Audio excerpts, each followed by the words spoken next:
Contractor संविदाकारों के साथ Hindustan zinc worker federation और मैनेजमेंट के मौजूदगी में आप लोगों का एग्रीमेंट साइन हुआ है, जिसका कि एरियर आप लोगों को पता है पहले परमानेंट को मिलता था, उसके 3 महीने बाद हमारे ठेकेदार साथियों को मिलता था, परंतु इस बार व्यवस्था ये हुई है कि परमानेंट के साथ ही आप लोगों को भी मिलेगा। अक्टूबर पेड सैलरी में आप लोगों को एरियर मिलना है, तो अक्टूबर पेड सैलरी मतलब 1 तारीख से 10 तारीख के बीच में जिसको जब सैलरी मिलती है तब आप लोगों को बढ़ी हुई तनख्वाह के साथ 2022 से लेकर अब तक का 2024 तक का एरियर मिलेगा।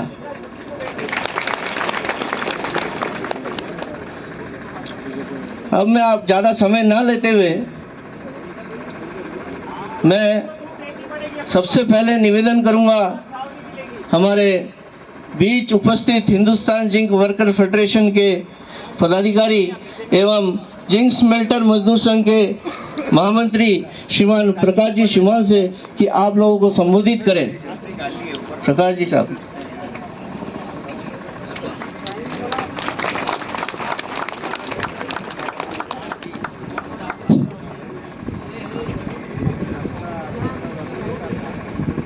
साथियों नारा लगाएंगे मेरे साथ, मजदूर एकता जिंदाबाद, मजदूर एकता जिंदाबाद, मजदूर एकता जिंदाबाद, जावर माइंस मजदूर संघ जिंदाबाद, हिंदुस्तान जिंक वर्कर्स फेडरेशन जिंदाबाद, हिंदुस्तान जिंक वर्कर्स फेडरेशन जिंदाबाद, हिंदुस्तान जिंक वर्कर्स फेडरेशन जिंदाबाद। बी चौधरी अमर रहे, बी चौधरी अमर रहे, भैरूलाल मीणा अमर रहे, भैरूलाल मीणा अमर रहे।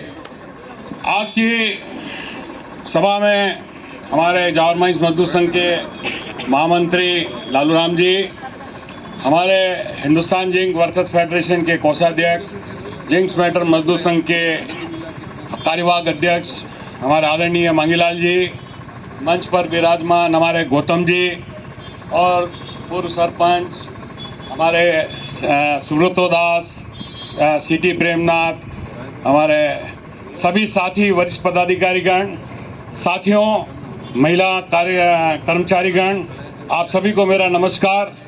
साथियों, आज हम लोग जो हमारा 11वां दीर्घकालीन वेतन समझौता हुआ है उसके बारे में आपको संघ की ओर से काफ़ी जानकारी दी गई है। अभी भी सुब्रतो दास अपनी बात कह रहा था कि जो दीर्घकालीन समझौता हुआ है उसका भुगतान कब और कैसे होगा।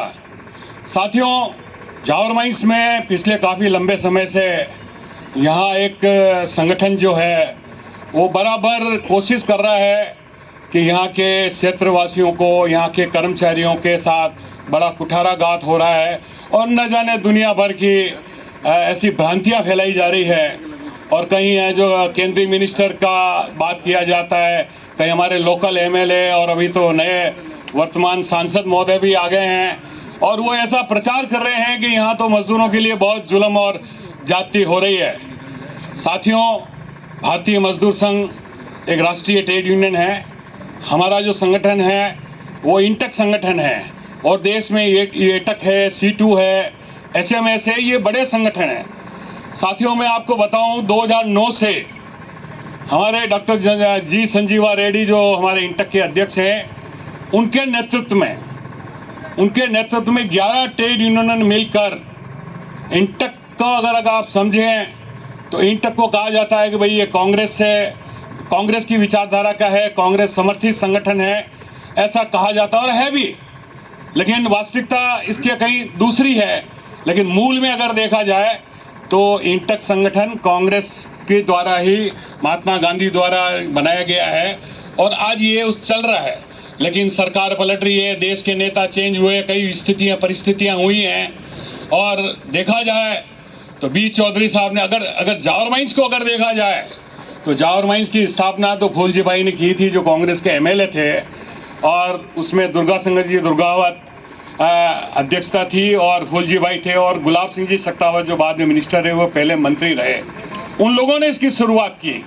लेकिन अगर आगे जाके अगर देखा जाए तो बी चौधरी साहब को उसमें सबसे ज़्यादा संघर्ष किसी से करना पड़ा तो उसके तत्कालीन मुख्यमंत्री मोहनलाल जी सुखाड़िया से किया। और उन्होंने संघर्ष किया, लेकिन चौधरी साहब की दूरदर्शिता थी कि उन्होंने उन्हीं को आर्बिट्रेटर बनाया। जब मांग आया एक समझौता, जब सब प्रबंधन और यूनियन के बीच में समझौता नहीं होता है तो उसकी आर्बिट्रेटर की व्यवस्था होती है, तो उन्हीं मोहनलाल जी सुखाड़िया को आर्बिट्रेटर बनाया और उन्हीं मोहनलाल जी सुखाड़िया ने इस संगठन को मान्यता दी और हमको 16 अगस्त के रूप में एक यूनियन डे मनाने का उन्होंने सौगात दी।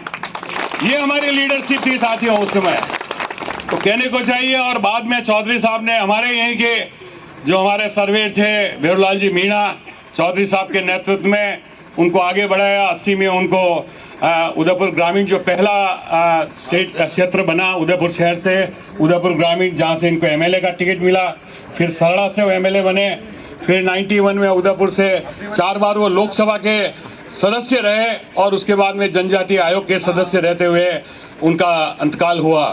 तो एक लंबी पारी है। एनके भट्ट साहब हमारे अध्यक्ष रहे, फेडरेशन के अध्यक्ष रहे, जावर माइंस मजदूर संघ से रहे। वो उस समय इंदिरा जी के एक तरह से राज्यसभा मेंबर थे और इंदिरा जी को उनको एज ए लेबर मिनिस्टर की तरह दी थी। और इसी जावर माइंस की धरती पर, इसी जावर माइंस मजदूर संघ ने साथियों भेरूलाल जी है हमारे एनके भट्ट साहब को राष्ट्रीय इंटक का अध्यक्ष बनाया। ये गौरव भी जावर माइंस मजदूर संघ को हासिल हुआ है 1980 में। तो साथियों ये एक लंबा इतिहास है। आज सवाल ये है कि भारतीय मजदूर संघ के हमारे कुछ साथी जो अपने निजी स्वार्थ के लिए यहाँ बहुत बड़ी बातें करते हैं। मेरा दावा है साथियों कि हिंदुस्तान जिंक में जो माइनिंग वर्कर हो, चाहे वो सरफेस का वर्कर हो, उसको जो आज वेतन सुविधाएं मिल रही है, अगर वैसी वेतन सुविधाएं देश में अगर कहीं मिल रही हो और भारतीय मजदूर संघ की कोई उसमें भूमिका हो, मैं साथियों आपको एक थोड़ा सा छोटा सा डिटेल आपको बताना चाहता हूं। अभी सुबह ही व्हाट्सएप खोला, राजस्थान पत्रिका तो मेरे पास आती नहीं, लेकिन मुझे बताया गया कि राजस्थान पत्रिका में कुछ खबर छपी है, तो मेरा व्हाट्सएप खोला तो उसमें एक ज्ञापन कलेक्टर के नाम के दिया है। लड़ाई मजदूर की है और कलेक्टर को ज्ञापन दे रहे हैं। लेबर डिपार्टमेंट जाए, कहीं बात जाए, दूसरी बात समझ में आती है। उन्होंने हमारे इस दीर्घकालीन समझौते पर कुछ प्रश्न उठाए, दीर्घकालीन समझौते पर हमारे कुछ प्रश्न उठाए कि ये तो जबरदस्ती का है, अन्याय है, बिना पूछे कर दिया।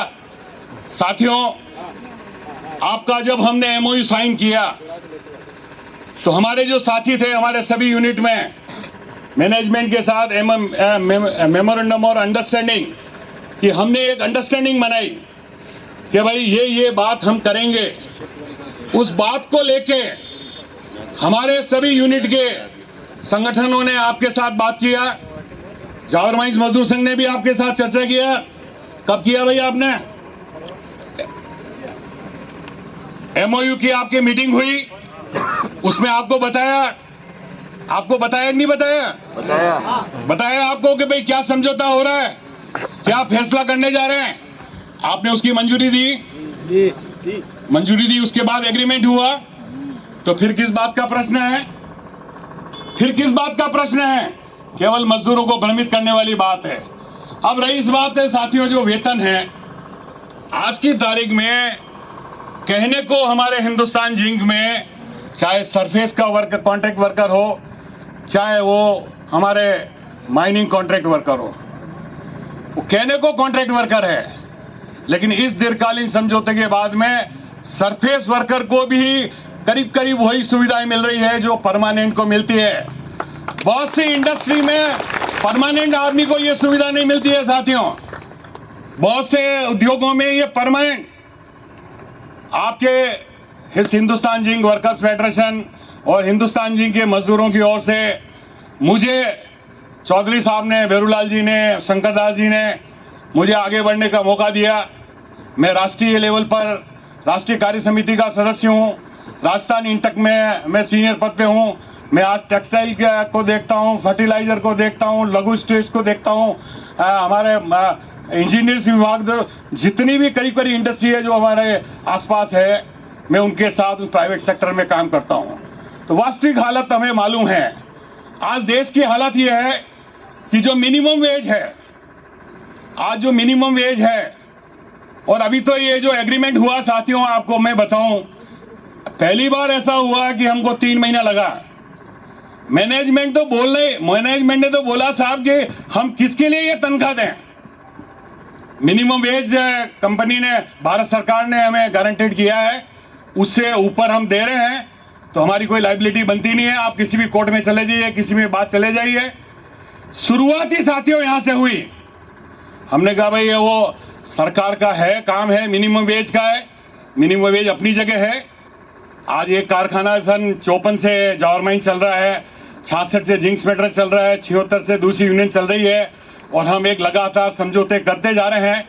तो आपने ये उल्टी बात कैसे स्टार्ट कर दिया? तो पहले 15 दिन तो हमारा इसी में हो गया कि भाई हमारा वेतन समझौता हमारी गाइडलाइन पे होगा कि नहीं होगा। फिर वो कहते हैं, अब सवाल ये है कि बात सीओपी की आ रही है, कॉस्ट ऑफ प्रोडक्शन आ रही है। अब आप देखें, पिछले साल 10,000 करोड़ का मुनाफा हुआ, उसके बाद में अभी 7,500 करोड़ का मुनाफा हुआ है, जिसका अभी हमको बोनस का फैसला करना है। अब साथियों, उत्पादन तो आपने किया, 1 मिलियन टन उत्पादन कर दिया आप लोगों ने। जो हमारी पूरी टीम ने पिछले साल एक 1 मिलियन टन का किया, और उससे थोड़ा सा ज़्यादा हमने फिर किया। लेकिन हमारी कॉस्ट जो आती है वो एलएमबी पे चलती है। अब एलएमबी घट गई, वो हमारे हाथ में नहीं है। हमारा काम है उत्पादकता को करना है, जिसके लिए हमने प्रबंधन को बोला है कि भाई वो काम हमारा कर्मचारी कर रहा है, इसलिए जो उसके जो अधिकार है उससे आप वंचित नहीं कर सकते हैं। बात उनको समझ में आई है। एक नेगोशिएशन करने का अपना एक स्टाइल होता है, तकलीफ होती है। फिर उन्होंने कहा भाई हम परमानेंट वर्कर का और माइनिंग वर्कर का और सरफेस वर्कर को एक जैसा हम फैसला नहीं कर सकते। हमने कहा भाई हमारी तो परंपरा है, माइनिंग का कॉन्ट्रैक्ट में तो जो सुविधाएं माइनिंग कॉन्ट्रैक्ट को मिल रही है वही जो परमानेंट को मिली वही मिलती है, और सरफेस को पिछली बार से हमने स्टार्ट किया, तो उनको भी किसी तरह से हम वंचित नहीं कर सकते हैं। तो इसी गुत्ता में उनको समझाने का कोशिश किया हमने साथियों, और अंततः एक हम फैसले पे आए। आज की तारीख में अगर आप देखें साथियों, तो राजस्थान सरकार जो फैक्ट्री है, चूंकि आपका माइंस है, जो फैक्ट्री है वो उसका राजस्थान सरकार, जो गवर्नमेंट ऑफ द स्टेट बोलते हैं उसको, वो राजस्थान सरकार लगती है। और जो माइनिंग इंडस्ट्री है वो सेंट्रल गवर्नमेंट के स्टेट में आती है। अब आप देखें कि राजस्थान सरकार का मिनिमम वेज क्या है, आपको मालूम है साथियों? 259 रुपया अनस्किल्ड का है। अशोक गहलोत की जब सरकार थी तो उन्होंने 1 जनवरी 2023 से उसको 26 रुपया बढ़ा के और 285 करने का प्रस्ताव पारित किया। अब उस प्रस्ताव की प्रक्रिया चलती है, वो प्रक्रिया आज तक भी चल रही है। अभी सरकार चेंज हो गई, गहलोत सरकार गई, अभी ये सरकार आ गई है, इन्होंने फिर इंटेंट जारी किया है। अब आप सोचिए कि जो वेतन वृद्धि 1 जनवरी 2023 को 26 रुपया बढ़ जाना चाहिए था, वो आज तक नहीं बढ़ा, और 2 साल का डीए और जुड़ गया। तो अभी राजस्थान का तो मिनिमम वेज, और इसके मुतालिक मैंने और हिंदुस्तान जिंक वर्कर्स फेडरेशन की ओर से और हमारे टेक्सटाइल फेडरेशन की ओर से अशोक गहलोत को 3 बार हमने ज्ञापन दिए, लेकिन कोई सुनवाई नहीं है। अभी हमारी ये सरकार आई है, अभी भी हमने उनको ज्ञापन दिया है, मैंने मैसेज डाला है कि भाई तुरंत। अब आप देखिए कि हमारे जो अड़ोस पड़ोस के राज्य हैं उनमें 360 रुपये से कम मिनिमम वेज नहीं है, जो स्टेट गवर्नमेंट में आते हैं। आज ये स्थिति है, राजस्थान का सबसे कम है। आज आप देखेंगे सरकारी डिपार्टमेंट में क्या हो रहा है। आज हमारा जो किसान है या जो कंस्ट्रक्शन में वर्क कर रहा है वो तो बड़े मजों से 500 और 700 ले रहा है, लेकिन जो इंडस्ट्री में जो हमारा वर्कर काम कर रहा है आज वो सबसे ज्यादा सफर है राजस्थान में। अब ये तो हो गई राजस्थान की बात। अब सेंट्रल गवर्नमेंट की बात करें। सेंट्रल गवर्नमेंट में अभी हमारा वो अप्रैल और अक्टूबर में 2 बार मिनिमम वेज बढ़ता है, उसमें 300 रुपया फिक्स है और 350 रुपया माइनिंग के लिए फिक्स है। अब उसमें हर 6 महीने में अप्रैल और अक्टूबर में वो डीए बढ़ता है। तो अभी जो लेटेस्ट अक्टूबर में का जो आया है उसमें 526 रुपया माइनिंग में जो सरफेस पे काम करेगा उसके लिए 526 रुपया दे है, और जो अंडरग्राउंड में काम करेगा उसको 655 रुपया मिलेगा। ये स्टैट्यूटरी है, मतलब ये आवश्यक है। अब आप अपना हिसाब लगाएं, आप अपना हिसाब लगाएं, आप कहाँ हैं। और ये जितने तथाकथित लीडर जो घूम रहे हैं देश में, वो क्या कर रहे हैं। बड़ी मजेदार बात है साथियों, जब 2009 में हमारे रेड्डी साहब के नेतृत्व में जब हमने आंदोलन किया, उसमें हमारे 20,000 रुपया मिनिमम तनख्वाह होनी चाहिए। जो मांग होते हैं 25,000 और 30,000 हो गई। तो उस समय बीएमएस हमारे साथ था, इंटक के साथ, उस 11 सदस्य में इंटक हमारे साथ था। लेकिन उसमें इंटक के साथ बीएमएस क्यों था? क्योंकि उसमें कांग्रेस गवर्नमेंट थी। आप देखिए, इनकी नीति देखिए, उसमें कांग्रेस की गवर्नमेंट थी। और 2014 में जैसे ही बीजेपी एनडीए की सरकार आई, वो बाहर आ गए। लेकिन मजदूरों के मुद्दे तो वही हैं, आज भी वो तनख्वाह वहीं की वहीं है। आज मिनिमम वेज में कोई बढ़ोतरी नहीं हुई है। आज हमारे पेंशन का जो मैटर है, जो हमारे पेंशन का मैटर है, आज हायर पेंशन का फैसला है।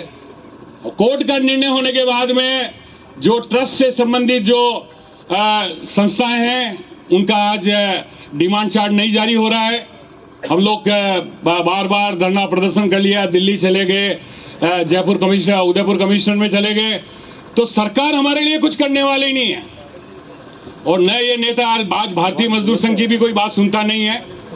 भारतीय मजदूर संघ को भी नरेंद्र मोदी सुनता नहीं है, वो अपना काम है। और आज जो सबसे बड़ी जो दिक्कत है हमारे साथ साथियों, हमारे 29 जो श्रम कानून हैं, जो 29 श्रम कानून हैं, उन श्रम कानूनों को 4 कानून में, जिनको लेबर कोड बोला जाता है, आपने सुना होगा, चर्चा में आया होगा, वो आज 4 लेबर कोड करीब करीब उसकी तैयारी हो चुकी है। 29 राज्यों ने अपने रूल्स एंड रेगुलेशन बना दिए हैं। और उसका हम लोग जो रेड्डी साहब के नेतृत्व में हैं, 11 ट्रेड यूनियन, बीएमएस उससे बाहर है, बीएमएस उससे बाहर है। बीएस पीछे से कह रही है कि नहीं हमें भी आप साथ ले लो। तो भाई आप आ जाओ, पॉजिटिवली आ जाओ।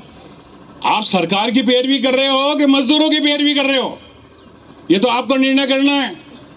तो आज साथियों, ये हमारे पास जो मजदूर आंदोलन में सबसे बड़ी चुनौती है, वो आने वाला लेबर कोड है। वो लेबर कोड से हमें संघर्ष करना है।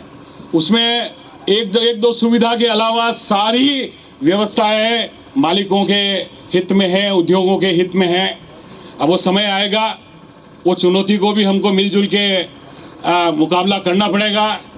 तो साथियों, मेरे कहने का मतलब यह है कि जो तथाकथित यहाँ लीडरशिप घूम रही है, अब उनको ठेका चाहिए। सबसे बड़ी बात है, जो राजनेता इनके पीछे लगे हुए हैं, भर्ती का उनका नाम है। आज आप व्यवस्था है यहाँ आपके जावर माइंस में, हमारे सभी जगह व्यवस्था है कि लोकल को प्रेफरेंस दीजिए, और लोकल की भर्ती होती है, इसमें कोई दो राय नहीं है। लेकिन अगर स्किल्ड वर्कर हमारे पास नहीं है, तो उसके लिए तो हमको वो छूट देनी पड़ेगी। जब हमारे पास स्किल नहीं है, हमारे पास स्किल है, तो उसकी भी प्रायोरिटी मिलती है। तो इसमें कोई विवाद है ही नहीं। अब ठीक है, भर्ती में 19-20 तो चलता है, लेकिन ऐसा कोई बहुत बड़ा नहीं है। लोकल आदमी को ही नौकरी मिलती है। अभी बीच में बहुत बड़ा यहाँ आंदोलन हुआ, आप लोगों की रोजी रोटी के साथ खिलवाड़ किया गया। आपके नेतृत्व ने, मैनेजमेंट से हमने बात किया, आपने बहुत शांति से, आपके साथ मारपीट करने की नौबत आ गई। आप लोगों ने बहुत धैर्य से शांति रखी। आपने अपनी हाजिरी यूनियन ऑफिस में दी। 4 दिन तक हम लोग बराबर इसके पीछे लगे हुए थे। हमने कहा साहब क्या है, 150 आदमी है, उखाड़े फेंक देंगे 5,000 आदमी हमारा। हमने कहा हमें वायलेंस नहीं करना है, हम हमारी ड्यूटी कर रहे हैं, हमें कानून का सहारा ले रहे हैं। और वही हुआ। जोधपुर हाई कोर्ट में प्रबंधन गया, बात किया, और उन्हें वहाँ से हटाने का, कोई भी चलते हुए कारखाने को आप बंद नहीं कर सकते अपने हितों के लिए। आपका कोई विवाद है, ट्रिब्यूनल में जाइए, कोर्ट में जाइए, लेबर डिपार्टमेंट में जाइए। हम ही लड़ते हैं बरसों से, 40 साल मुझे भी हो गया काम करते हुए। ऐसा कोई नहीं होता है कि आप अपने 5 आदमी के 5 हितों के लिए आप 5,000 आदमियों के रोजगार खा जाएंगे। तो साथियों, ये अपने हित साधना चाहते हैं। मजदूरों का कोई हित हुआ, आप आरएससीबी में जो नेता है, क्या वेतन दिला रहे हैं? 259 रुपया भी नहीं मिलता है साथियों। 259 रुपया मिनिमम वेज, वो भी ठेकेदार पूरा नहीं देता है। तो आज हालात ये है देश में साथियों। और हमें आपको जो सबसे बड़ी बात बताऊं, कोल इंडिया, हमारे आप पुराने साथी हैं, अभी युवा हैं सभी, हमारे पुराने साथी यहाँ बैठे हैं। हमारे स्वर्गीय बी चौधरी साहब जब यहाँ लीडर हुआ करते थे, उनको राष्ट्रीय कार्य समिति में नेशनल लेवल पे, इंटरनेशनल लेवल पे उनको काम करने का मौका मिला। तो वो एक ही बात करते थे साथियों कि मेरा मजदूर कोल भेल सेल के बराबर होना चाहिए। ये आपने सुना होगा, पुराने साथी से सुनते हैं कि उनकी इच्छा थी कि हमारे जावर माइंस की, हिंदुस्तान जिंक की वेतन सुविधाएं कोल भेल सेल के बराबर। वो पीएसयू थे, हम भी पीएसयू थे, पब्लिक सेक्टर था हमारा भी।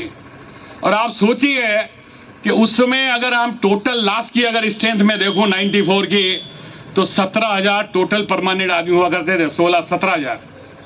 और हमारे सेल का एक वर्कशॉप में 20,000 आदमी होते थे। कोल की बात हम क्या करें, भेल की क्या बात करें।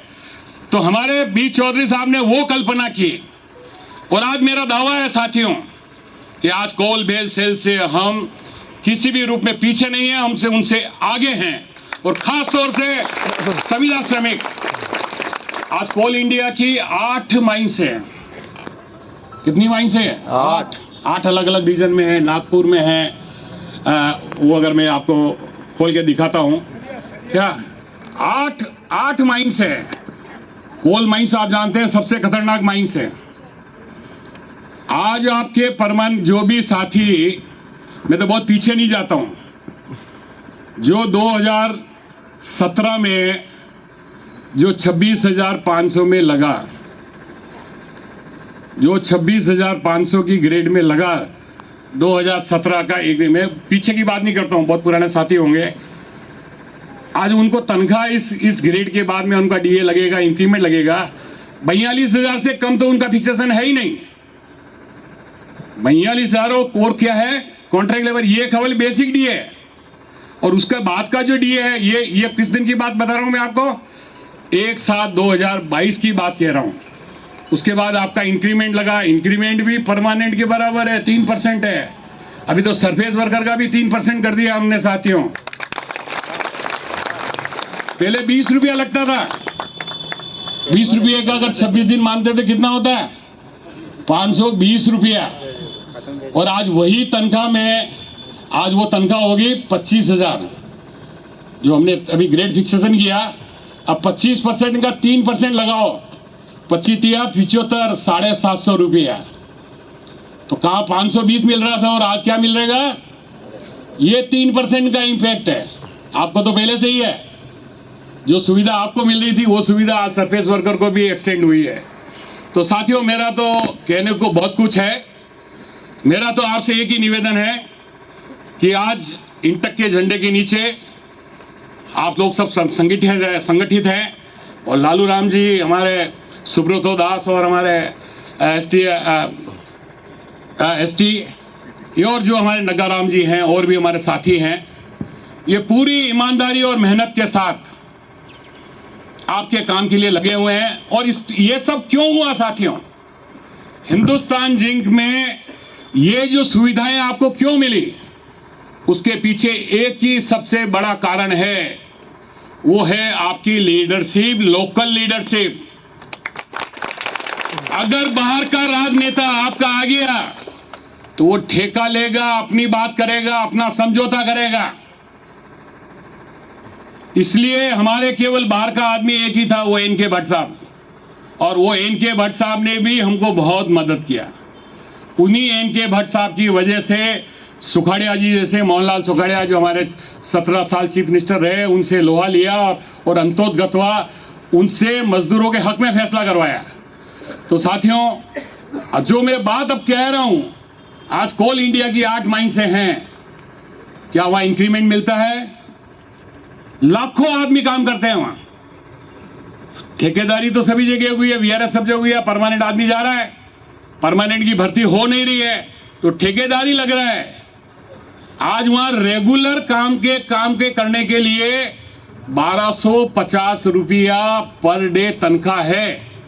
और व्यवस्था ये है कि जो जैसे आपका माइनिंग कॉन्ट्रैक्ट में हर 3 महीने में जो डीए लगता है ना परमानेंट की तरह, और सरफेस कॉन्ट्रैक्ट में हमारा ईयरली लगता है, तो उनका भी जैसे सेंट्रल गवर्नमेंट का मिनिमम वेज अप्रैल और अक्टूबर में लगता है, वैसे ही सरकार जो भी महंगाई में बढ़ोतरी होती है उसके पॉइंट आने से, तो ये कोल इंडिया में जो मिनिमम वेज है 1250 है। ये आज की तारीख है, 1/10 की है। अब आप लगा लो हिसाब कि हिंदुस्तान जिंक में क्या मिल रहा है। कोल इंडिया में तो वहां तो इंटक भी है, एचएमएस भी है, C2 भी है, एटक भी है और बीएमएस भी है। 5 संगठन मिलकर वहां वेतन समझौता करते हैं, मजदूर हितों की बात करते हैं, और मुनाफा भी हमसे ज्यादा है, हिंदुस्तान जिंक से मुनाफा ज्यादा है। अब सरफेस की बात करें, टाटा स्टील में आ जाए। टाटा स्टील जो इंडस्ट्री है वहां मिनिमम वेज मिलता है, छत्तीसगढ़ का, झारखंड का मिनिमम वेज मिलता है 360 रुपया। अभी बड़े मजेदार बात है साथियों, सेल में जो सेल है, जो स्टील अथॉरिटी ऑफ इंडिया है, वहां जो कॉन्ट्रैक्ट लेबर है उसको 360 रुपया मिलता है और 100 रुपया एक्स्ट्रा अलाउंस पड़ता है जो ओएनएम में काम करते हैं। और अभी उसका समझौता किया, 5 ट्रेड यूनियन ने मिलकर उनका समझौता किया कि भाई मिनिमम वेज के साथ 100 रुपया एडिशनल मिले। उसको भी मानने के लिए तैयार नहीं हुआ, उसके लिए भी हड़ताल हुई। और 28 तारीख को सेल में बोनस के लिए 28 तारीख को हड़ताल है। 26,500 और 42,000 बोनस उन्होंने खाते में डाल दिया। सारे 5 ही ट्रेड यूनियन मिलके उन्होंने 28 तारीख का अभी हड़ताल का आह्वान किया। तो साथियों, मैं उदाहरण तो आपको बहुत दे सकता हूं, पर हम लोग आज हम जो राष्ट्रीय लेवल पे जाते हैं, हर 6 महीने में मीटिंग होती है, हमारे बड़े बड़े नेता होते हैं कि साहब कोल इंडिया में, भेल में, सेल में और बड़े बड़े जो पब्लिक सेक्टर्स हैं वहाँ नेता बोलते हैं साहब वो पिछले एग्रीमेंट का अभी तक इम्प्लीमेंट नहीं हुआ, उसकी ये मांग होनी चाहिए, उसकी ये मांग रहनी चाहिए। और हिंदुस्तान जिंक वो यूनिट है साथियों, जो समझौता होता है, वो समझौता उसकी जो टाइमलाइन है, उस टाइमलाइन में आपको वो मांग पूरी होती है और उसका फैसला होता है। ये हम लोगों ने व्यवस्था कर रखी है।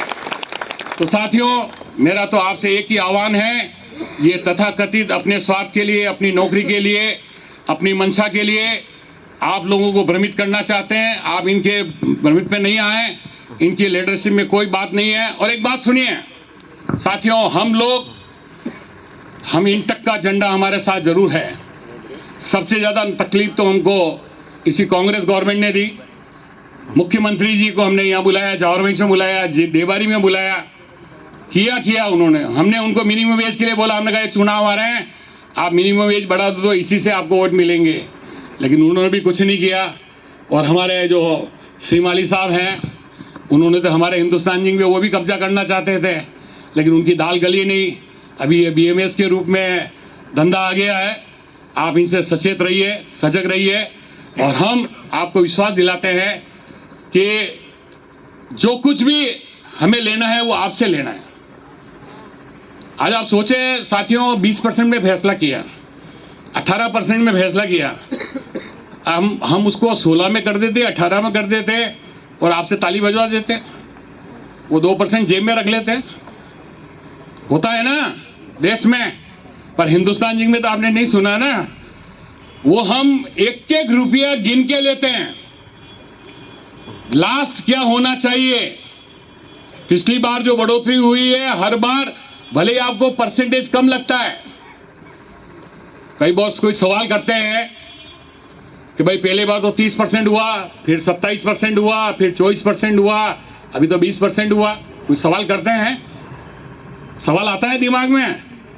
अब वो 20% है, अमाउंट में देखिए, पहले 7,000 बढ़ा, फिर 10,000 बढ़ा, फिर 20,000 बढ़ा, आज 25,000 बढ़ा। आप अमाउंट में जाइए, अमाउंट में जाएंगे तो आपको समझ में आ जाएगा, परसेंटेज में जाएंगे तो आप कंफ्यूज हो जाएंगे। तो ये कुछ समझने की बातें हैं साथियों।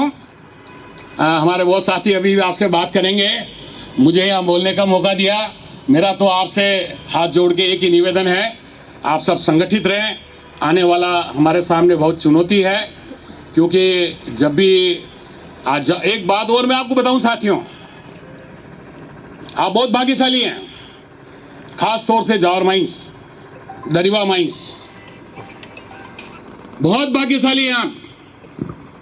हिंदुस्तान जिंक का जो डिसइन्वेस्टमेंट हुआ 11 अप्रैल 2002 को जब हुआ, उस दिन की पोजीशन ये थी कि जो असेसमेंट हुआ, उस असेसमेंट में जवाहर माइंस को क्लोज यूनिट माना था, और जो उसका असेसमेंट हुआ, उस असेसमेंट में 5 करोड़ रुपया बंद करने का उसमें ऐड किया था।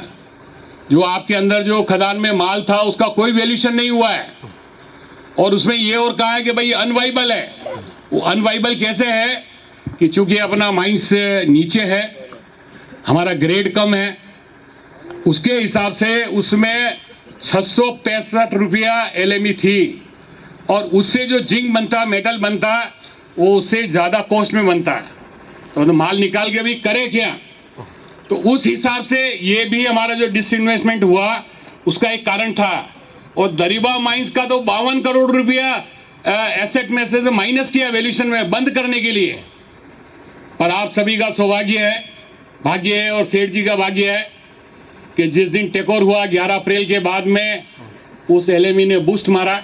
हम तो काम कर ही रहे थे, आप और हम तो काम कर ही रहे थे, लेकिन बात वो LME की थी, वो LME ने बूस्ट मारा, तो आज ये प्रोग्रेस आपके सामने है। तो LME अपना एक फैक्टर है साथियों। हमारा काम है अनुशासन, ईमानदारी से हम काम करें। देखिए, कारखाना चलेगा अगर हम आज देश में हाईएस्ट सैलरी आपको मिल रही है, तो काम के प्रति भी ये हमारा कमिटमेंट है साथियों। आपके बिहार पे, आप लोगों के आश्रय मैनेजमेंट ने कहा भाई हम पैसा तो बढ़ा रहे हैं, हमारी COP बढ़ेगी। अभी मैनेजमेंट ने बहुत खर्चे बताए कि साहब हमारी LME कम हो गई, हमारे ये टैक्स लग गया, हमारी रॉयल्टी बढ़ गई। ये हमारा एडिशनल है। ये एग्रीमेंट जब हम कर रहे थे तो उसमें ये 3 चीज़ें हमारे सामने आई। हमने कहा साहब आप ये तो सब चलता रहेगा। जहाँ तक सवाल है, जो हमारे साथी हैं, हमारे सभी विभिन्न यूनिटों में काम कर रहे हैं, हम उनकी ओर से आपको आश्वस्त करते हैं कि आप वेतन समझौता करिए। इस वेतन समझौता के बाद में हम प्रोडक्शन प्रोडक्टिविटी को और बढ़ाएंगे, और कहीं अनुशासन की कमी है तो उसमें को भी ठीक करेंगे। सभी साथी मिलकर इस हिंदुस्तान जिंक को आगे बढ़ाएंगे, तरक्की करेंगे। अगर हिंदुस्तान जिंक तरक्की करेगा तो हमारी भी तो तरक्की होगी ना साथियों। तो आप हमारी बात से सहमत है कि नहीं है? तो धन्यवाद साथियों, जय हिंद।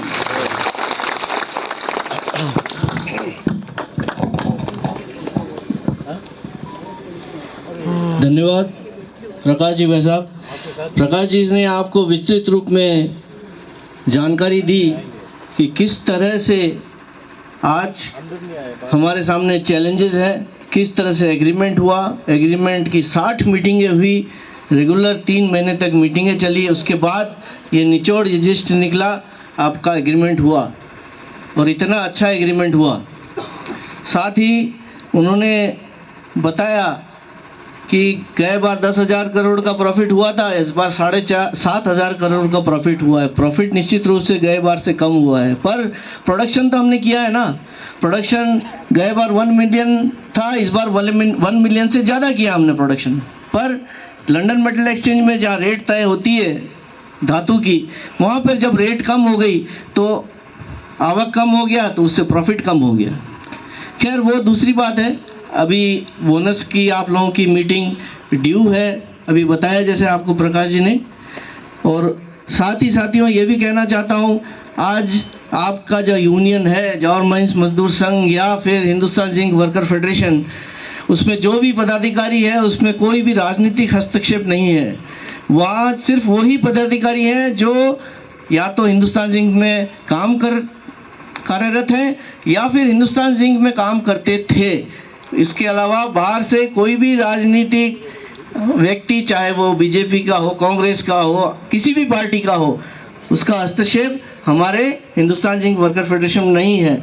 आज हर व्यक्ति जो हिंदुस्तान जिंक का एम्प्लॉय था वो पदाधिकारी है, तो उसको पता है कि हमारे मजदूरों का क्या दुख क्या दर्द है, कैसे काम करता है खाड़ी के अंदर, कैसे वो अपने साइट पे काम करता है, उसको क्या तकलीफें आती है। कोई बाहर वाला बता सकता है क्या?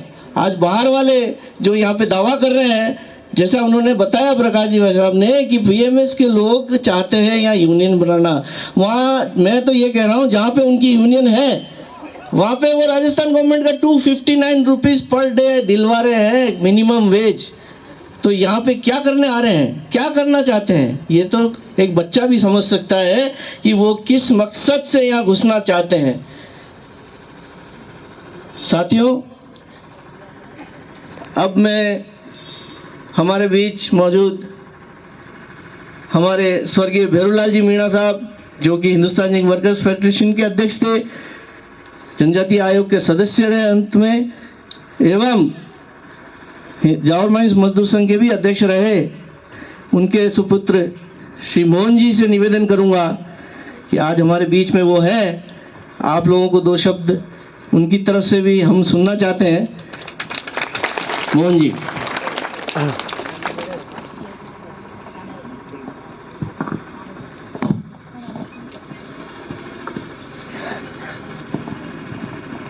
जावर माता की जय जावर माता की जय, मजदूर एकता जिंदाबाद मजदूर एकता जिंदाबाद जावर माइंस मजदूर संघ जिंदाबाद। नमस्कार साथियों, नमस्कार। हमारे इस संगठन के करता धरता, और मैं ये सोचता हूं कि इस हिंदुस्तान जिंक में अगर मजदूरों के लिए अगर सबसे अच्छा अगर काम किया है तो इस मंच ने किया है, और इस मंच से बढ़कर इस हिंदुस्तान में, इस भारत में ऐसा ईमानदार संगठन आप नहीं देख सकते हैं। ये मेरा विश्वास है, और इसलिए कह सकता हूं कि मेरे पिताजी जब कोई समझौता करते थे तो एक छोटा सा अंश मैं आपको बता देता हूं। जो कंपनी का कोई समझौता हो जाता था, मजदूरों के हित में कोई समझौता होता था, तो उस समय मैं छोटा था तो मैं भी ये सोचता था कि पिताजी ने मजदूरों का कोई समझौता किया है तो हमारे घर में भी मिठाई आएगी और कुछ पैसा हमारे पिताजी लेके आएंगे। मैं मेरी थ्योरी बता रहा हूं आपको, एक सत्य चीज बता रहा हूं आपको। लेकिन शाम को जब देखते थे तो वो खाली हाथ आते थे। मैं धीरे धीरे बड़ा हुआ, मैं इन चीजों को समझता गया। अंत में जब मैं इस चीज को बहुत अच्छी तरह से समझने लगा तो तब मैंने महसूस किया कि ये मजदूरों के जो नेता हैं, इनके साथ इतनी बड़ी पब्लिक है और ये पब्लिक का नेतृत्व करते हैं, उद्योगपतियों को डराते हैं, और यही पब्लिक इनको जूते भी मारती है। और जावर माइंस मजदूर संघ इतना मजबूत मजदूर है जिसकी जेबें गर्म रहती है, और उस संगठन का नेतृत्व करना, इस मंच के ऊपर बैठ के जो नेतृत्व कर रहे हैं, इनके पास ईमानदारी है। आज ये बैठे हुए हैं, हमारे बीच से निकले हुए मजदूर हैं ये। आज हमारे ये नेता हम मानते हैं, हम और सम्मानित करते हैं और सम्मान करेंगे, और हमारा फर्ज है कि इनका सम्मान हमको करना चाहिए। इनके पास ईमानदारी है। यही लोग आज जो चौधरी साहब का, भैरूलाल जी का नाम लेते हैं, वही भैरूलाल जी और चौधरी साहब इस मंच पे बैठते थे, और यही लोग आपकी तरह आपके सामने बैठते थे और ये उस बात को सुनते थे, उन चीजों को ग्रहण किया, और आज इस मंच के ऊपर आप और हम इनका सम्मान कर रहे हैं, इनकी ईमानदारी का सम्मान कर रहे हैं। शक आपके दिमाग में नहीं होना चाहिए। रहा सवाल, मैं इस जावर माइंस के लिए ही बात करूंगा, दूसरी जगह की बात तो मैं नहीं करूंगा। मैं यहाँ से बिलोंग करता हूं तो मैं यहीं की स्थानीय बात कर सकता हूं। यहाँ की बात करूंगा तो लालूराम जी के ऊपर बात आएगी, और ये बात मैं शिकायत के रूप में नहीं कह रहा हूं, यहाँ पे एक जिम्मेदार व्यक्ति, जिम्मेदार घर का होने के नाते मैं आपको ये बात बता रहा हूं कि आप जिस प्रांगण के अंदर बैठे हैं, आपके पीछे जो मकान है, हम उस दहलीज में बैठे हैं। यहाँ पे नंगाराम जी सरपंच हुआ करते थे। आज इस यूनियन को अगर बनाने में सबसे बड़ा अगर रोल रहा है, सबसे बड़ी अगर ताकत रही है, तो वो नंगाराम जी की ताकत रही है। और उन्हीं नंगाराम जी ने यहाँ पे इस संगठन को मजबूती दी। मैं समझौते या हमारे यूनियन के किस तरह की बातें हुई उनमें नहीं जाऊंगा। मैं आप ही लोगों से बात करूंगा, क्योंकि मजदूरों की तरफ से अगर बात करनी है तो मजदूरों को सत्यता भी मालूम होना बहुत आवश्यक है, क्योंकि अभी 1000-1500 लोग नए भर्ती हुए हैं और ये खुरापात चालू हुई है उन्हीं 1500 लोगों के बीच में से। पुराना मजदूर इस चीज को जानता है कि ये संगठन कैसा है, संगठन के अंदर बैठे पदाधिकारी कैसे हैं, इस संगठन की क्रियाकलाप को जानते हैं। तो आपको मैं उन नए पदाधिकारियों और उन नए कर्मचारियों से निवेदन करता हूं कि आप नौकरी लगे हैं, आपके पास क्वालिफिकेशन है या नहीं है। अगर हम भर्ती हुए हैं तो इस संगठन की बदौलत ही भर्ती हुए हैं, ना कि किसी नेता या किसी अफसर के कहने से भर्ती हुए हैं।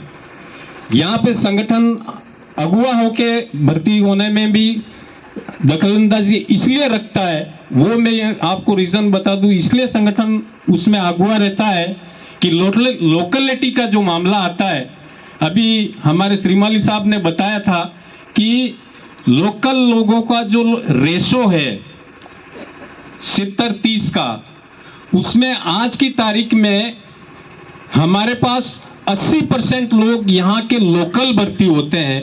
अगर इसमें किसी को शंका है तो हमारा संगठन बैठा हुआ है, इस संगठन से आप बात कर सकते हैं। लालूराम जी जिम्मेदार व्यक्ति है, ऐसे नहीं है कि लालूराम जी बिल्कुल आपको बात नहीं करते हैं। लालूराम जी से बात नहीं कर सकते हैं, आपके पास आपके पदाधिकारी हैं, आपकी चैनल बना हुआ है, आपके विभाग में आपका पदाधिकारी बना हुआ है, उस पदाधिकारी को बात कहें। मैंने एक चीज बताई आपको कि यहाँ का मजदूर इतना मजबूत भी है कि अगर माला पहना सकता है, जूते भी मार सकता है, तो आप लोग उस पदाधिकारी को अपनी बातों को रख सकते हो, लेकिन कहने का तरीका भी सही होना चाहिए। हम 20-21 हज़ार रुपये, 30 हज़ार रुपया तनख्वाह लेते हैं, तो कम से कम हमारे आचरण में भी हमको सोचना चाहिए कि हम किस तरह से क्या चीज मांग रहे हैं। साथियों, कहने के लिए बहुत कुछ है, मैंने कुछ कड़वी बात बोली है आपको, लेकिन ये कड़वी बात आपको अगर आपके दिमाग में जमती है तो बहुत अच्छी बात है, आपका जीवन सुधर जाएगा। जिस तरह से हमारे पिताजी ने हमारे लिए यहाँ पे छोड़ के इस कारखाने को हमारे लिए छोड़ा है, उसी तरह से हमको भी सोचना पड़ेगा कि हम हमारे बच्चों के लिए क्या छोड़ रहे हैं। कहीं ऐसा नहीं हो कि हम टुकड़ों टुकड़ों में बट जाएं और मैनेजमेंट मजा लेगा, और मैनेजमेंट की ये पॉलिसी रहती है, मैनेजमेंट के सामने ये हमारे नेता हैं, इनको आज हम सम्मानित करते हैं, सम्मान देते हैं, इनके सामने झुकते हैं, लेकिन ये भी जब एक मैनेजमेंट के सामने जाते हैं तो उस समय मैनेजमेंट तो एकदम कैलकुलेट बात बोलता है, उस समय इनको बोलने की भी स्थिति नहीं होती है। लेकिन उसके बाद भी इनकी इतनी दूरदृष्टि रहती है कि मैनेजमेंट हमको क्या बोलेगा और हमको क्या जवाब देना है। एब्सेंटीज की बात लालूराम जी बार बार बोलते हैं, अगली मीटिंग में भी बोला था। तो मेरा भी निवेदन है कि आप बिना काम एब्सेंटीज नहीं रहे, एब्सेंट रहे, पदाधिकारी को बोल दें, आपके विभाग को बोल दें। सबसे बड़ी हमारी कमी रही है, और ये मैनेजमेंट को बोलने का सबसे बड़ा मौका अगर कोई दे रहा है तो वो हम दे रहे हैं। तो इसलिए अभी मैं नहीं सोचता कि यहाँ पे कोई नई यूनियन आने की बात कर रही है, और कर रही है तो ये भी मैं सोचता हूँ कि आप लोगों की कमी है। अगर इस कारखाने को आप चाहते हैं कि शांति रूप से चले, आपकी रोजी शांति रूप से चले, तो आपको अपनी नौकरी करनी है, अपने पदाधिकारी के ऊपर भरोसा करना है। और मैं इस मंच से आपके माध्यम से इस मंच से भी ये कहना चाहूँगा कि यदि कोई मजदूर आपके पास आता है तो उस मजदूर की बात अगर वो चैनल से आता है तो वो आपका पदाधिकारी भी आप तक उस बात को सही तरीके से करे। और अगर मान लो मजदूर को उसके बाद भी कोई शंका है तो आप लालूराम जी घर पे मिलते हैं, नहीं मिलते हैं ऐसी बात नहीं है। और उस चीज़ को आप सीधे जाके बात करें। ये चीज़ मैं लालूराम जी को भी कहना चाहूँगा, क्योंकि मैं मजदूरों के साथ मिला जुला हूँ, मैं किसी पद पे नहीं हूँ, लेकिन ये कुछ बातें मेरे पास आती है कि हमने इस तरह की बात बोली लेकिन हमारे पदाधिकारी नहीं सुनते हैं। मैं पदाधिकारियों से भी निवेदन करूंगा कोई बात मजदूर अगर कहता है तो उसको सीरियस रूप से लें, क्योंकि कहीं कमजोरी आपकी रहेगी तो ये कमजोरी पूरे संगठन, पूरे इस एरिया को ले डूबेगी। क्योंकि ये पक्का है कि उसके बाद दुकानें चालू होगी और ये दुकानें अगर आपको चलवानी है तो फिर ठीक है, आपको जो मर्जी पड़े आप उस तरफ अपना रुख कर सकते हैं। लेकिन एक चीज़ का ध्यान रखना, आप यहाँ से श्रीमाली साहब ने आपको बताया है कि इंटक कांग्रेस से बिलोंग करती है, लेकिन इंटक को सबसे ज़्यादा अगर संघर्ष करना पड़ा है तो वो मुझे भी मालूम है कि कांग्रेस से ही संघर्ष करना पड़ा है। हिंदुस्तान जिंक में बीएमएस किस तरह से आती है, किस तरह से जाती है, ये आप इस चीज़ को अच्छी तरह से नहीं जानते हैं। लेकिन फिर भी अभी मैं आपको एक ही चीज़ कहना चाहता हूँ कि संगठन के अंदर आपको विश्वास करना होगा, विश्वास करना चाहिए। ये आपके भविष्य की बात है और ये मैं मन से भी एक विश्वास दे सकता हूँ कि यदि मजदूर की तरफ से हमारा, मैं जिस प्लांट में हूँ, पावर प्लांट में हूँ, हमारे मजदूरों की भी बात हुई तो हमने एक मत से हमने ये बात तय की कि हम इंटक छोड़ करके किसी दूसरे लेबर यूनियन के साथ नहीं जाएंगे। तो मैं पावर प्लांट के मजदूरों को भी इस मामले में मैं धन्यवाद देता हूं। मंच को भी मैं आश्वस्त करता हूं कि पावर प्लांट का मजदूर, क्योंकि मैं जिस विभाग से आता हूं मैं उसकी गारंटी दे सकता हूं। बाकी दूसरे जो माइनिंग के लोग हैं उनमें मैं अच्छी तरह से सब लोगों को अच्छी तरह से जानता हूं, लेकिन उनके साथ संवाद मेरा नहीं रहता है क्योंकि मैं संगठन में नहीं हूं और मैं जाके संगठन में ये बात बोलने का हक रखता हूं। लेकिन फिर भी जो संगठन का पदाधिकारी जानता है वो मैं इतना नहीं जानता हूं। इसलिए आपसे मैं मजदूरों से ही निवेदन कर रहा हूं। मैं मंच से इसलिए निवेदन नहीं कर सकता कि इस मंच के ऊपर मुझे शक नहीं है, इसलिए आप मजदूरों से ही मेरी सबसे ज़्यादा विनती है कि किसी प्रकार की कोई दिक्कत है, आप यहाँ पे जो संगठन है उस संगठन के पदाधिकारी से बात करें। और उस पदाधिकारी को मैं निवेदन कर देना चाहता हूँ कि वो पदाधिकारी उस मजदूर की बात अच्छी तरह से सुने और उसका निराकरण अगर नहीं हुआ तो वो निराकरण किस कारण से नहीं हुआ वो भी उसके सामने स्पष्टीकरण होना चाहिए। तो मैं अंत में एक बार फिर हम जावर माता के चरणों में हैं, आप सभी एक बार एक आश्वस्त कर दें, अपने जहन में बिठा लें। आप बीएमएस हो सकते हैं, बीजेपी माइंडेड हो सकते हैं, कम्युनिस्ट माइंडेड हो सकते हैं, लेकिन जहां हमारा पेट पलता है तो वो सबसे बड़ी हमारी माई है। तो इसलिए मैं एक बार जावर माता की जयकारा बोलूँगा तो माँ जावर माता आपको शक्ति देगी और अवश्य देगी।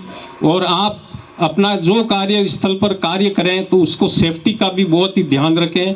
बोलो जावर माता की जय, जावर माता की जय, मजदूर एकता जिंदाबाद, मजदूर एकता जिंदाबाद। धन्यवाद।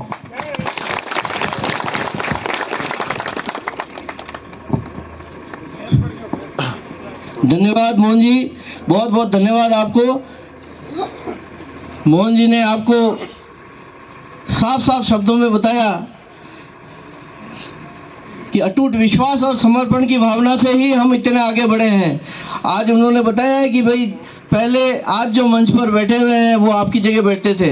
यहाँ पे चौधरी साहब, बेरूलाल जी साहब और हमारे पुराने अग्रज दास साहब वगैरह सब लोग यहाँ पर ऊपर बैठते थे और हम लोग वहाँ बैठ के सुनते थे। आज हम यहाँ बैठे हैं, आप वहाँ, कल आप यहाँ होंगे और नए लोग वहाँ होंगे। तो ये तो साथियों सर्कल है, आप लोगों को ही संभालना है। हम लोग तो सब रिटायर्ड लोग हैं, हम लोग सब रिटायर्ड लोग हैं, धीरे धीरे आपको ही संभालना है। धीरे उन्होंने, मोहन जी ने साफ बताया कि भाई जैसे दूसरे यूनियन के चक्कर में पड़ोगे, वो लोग तो सब्ज बाग दिखा रहे हैं एक बार घुसने के लिए। अगर वो एक बार घुस गए तो फिर उसके बाद क्या होगा? ये जो आपकी वेतन समझौते और जो कुछ हम कर रहे हैं, आप तो सब पढ़े लिखे, आजकल तो सोशल मीडिया का ज़माना है ना। सोशल मीडिया में आप लोग देखते हो कहाँ कितनी तनख्वाह मिलती है, पता है आपको? लास्ट ईयर माइनिंग वालों को कितना बोनस मिला था? 92,000 मिला था। मिला कि नहीं मिला? मिला। तो हाँ बोलो ना। और अभी कोल इंडिया में कितना बोनस मिला पता है?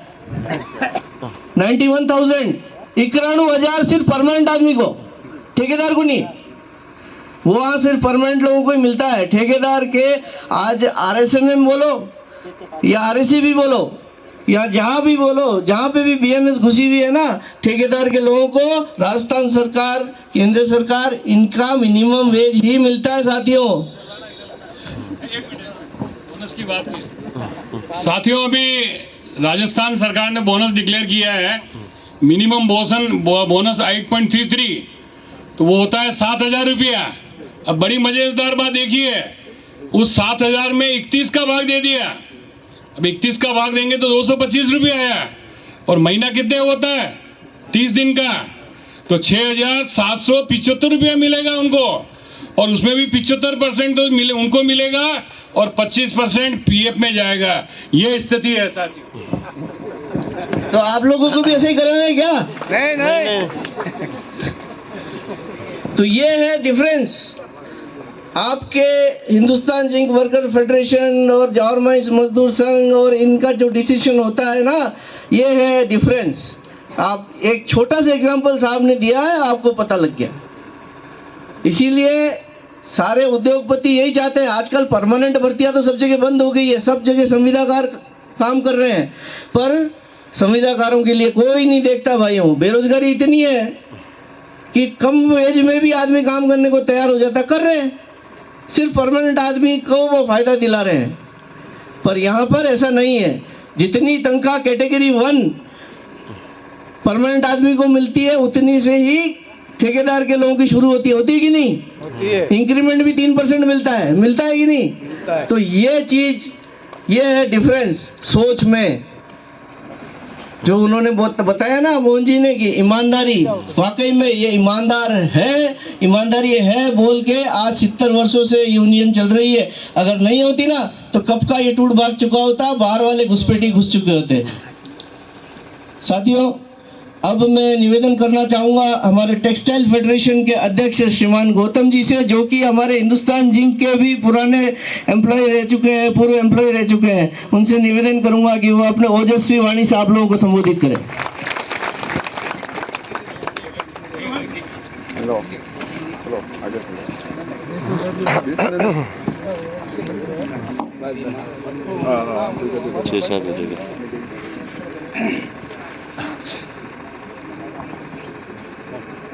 साथियों, हमारे दो साथियों का भाषण सुन के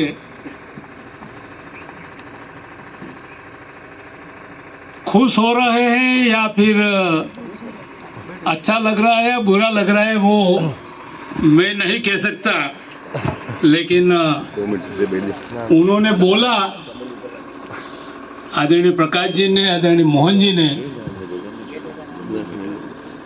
थोड़ा मिलता जुलता आप सबको मेरे जीवन के अनुभव की बात बताऊंगा।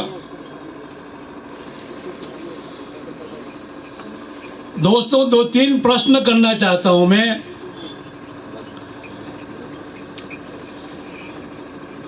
पहला प्रश्न ये है,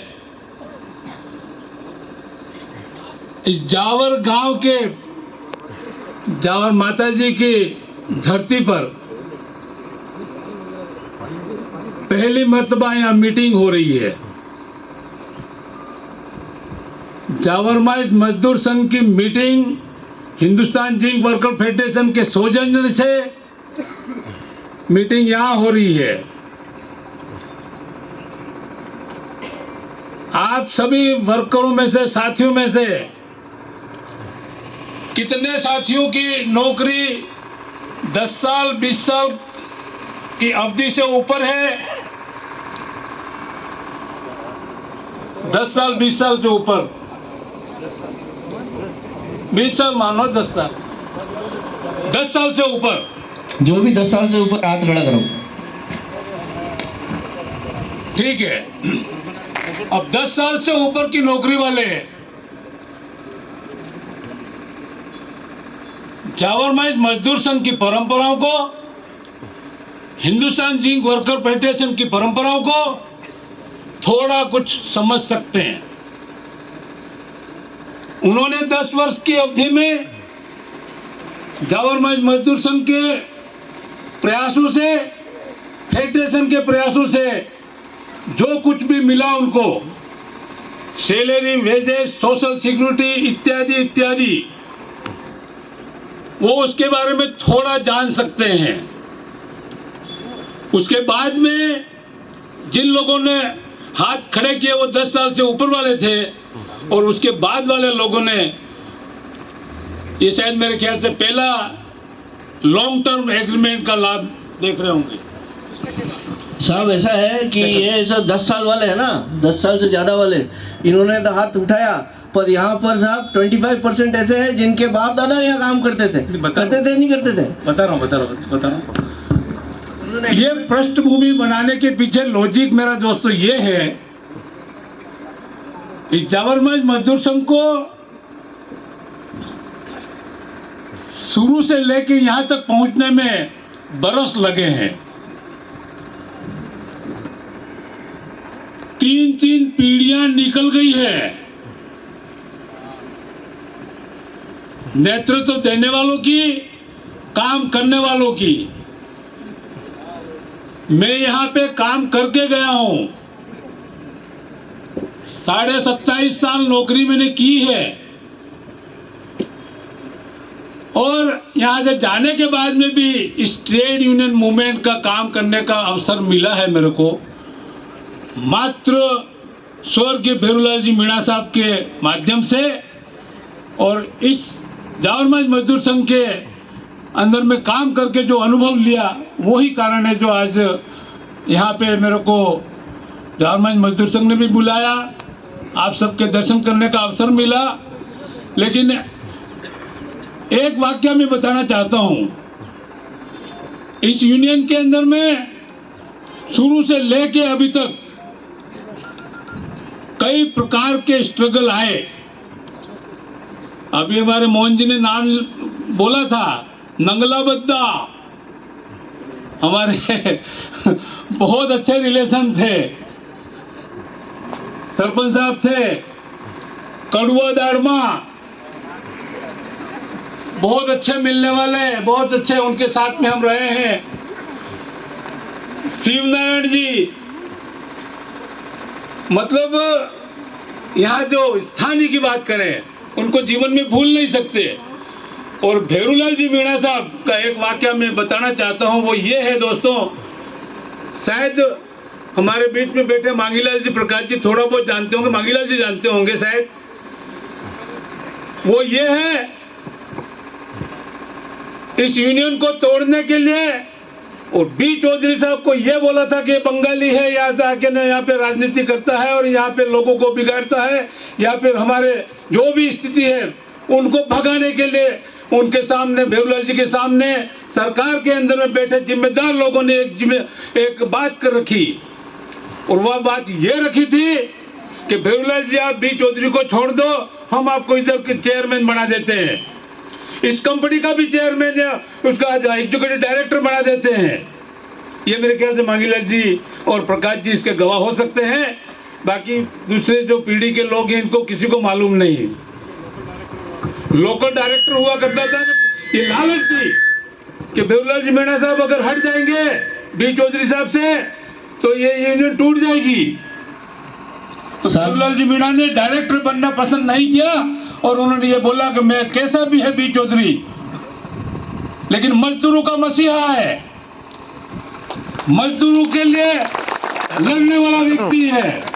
उन्होंने गुणों को देखा और जावर मजदूर संघ के अंदर में या हिंदुस्तान जिंक के जावर यूनिट के अंदर में काम करने वाले वो श्रमिक जो पढ़ाई में पूरे नहीं थे, और मैं तो कहता हूं कि सिग्नेचर बड़ी मुश्किल से करते थे, उन लोगों को फोरमैन कैटेगरी तक पहुंचाया वो जावर मजदूर संघ की देन है। फोरमैन कैटेगरी 10 तक हमारे यहाँ के मूल निवासी आदिवासी भाई जो पढ़ाई भी नहीं थे और सिग्नेचर बड़ी मुश्किल से करते थे, सिग्नेचर सीखे थे माइंस में नौकरी करते करते, और इस यूनियन के माध्यम से कैटेगरी 10 तक पहुंच के फिर रिटायरमेंट हुए। ये बेरूलाल जी और चौधरी साहब ने जो अभी यूनियन ऑफिस के प्रांगण में आप समाधि पे मत्था टेकते हैं, लेकिन वो आज की तारीख में आपके साथ में मौजूद हैं, सबके साथ में मौजूद हैं। ये कभी मत भूलना। ये बात मैं कहना इसलिए चाहता था कि स्ट्रगल कई आए और हर स्ट्रगल के अंदर में जो लोग आए, जो हमारे अच्छे प्रिय साथी हो सकते हैं, मेरे परिवार का सदस्य हो सकता है, मेरा भाई हो सकता है, मेरा काका हो सकता है, मेरा बाबा हो सकता है, कोई भी हो सकता है, लेकिन सत्य के साथ तो रहना पड़ेगा। और आप सभी के भविष्य का मामला है। ये अभी बात बिल्कुल सही निकली थी। जो आज मंच पे बैठे हैं ये कल नीचे थे। मंच पे बैठने वाले अधिकांश भगवान को प्यारे हो गए हैं, लेकिन उनका दिशा निर्देश, उनकी ताकत अभी तक इनके पास में विद्यमान है। साथियों, मुझे जानकारी मिल रही है कि कुछ साथी यहां से खिसक रहे हैं। सच्ची बात है, बहुत कड़वी लगती है, लेकिन उस कड़वी ही इलाज करती है।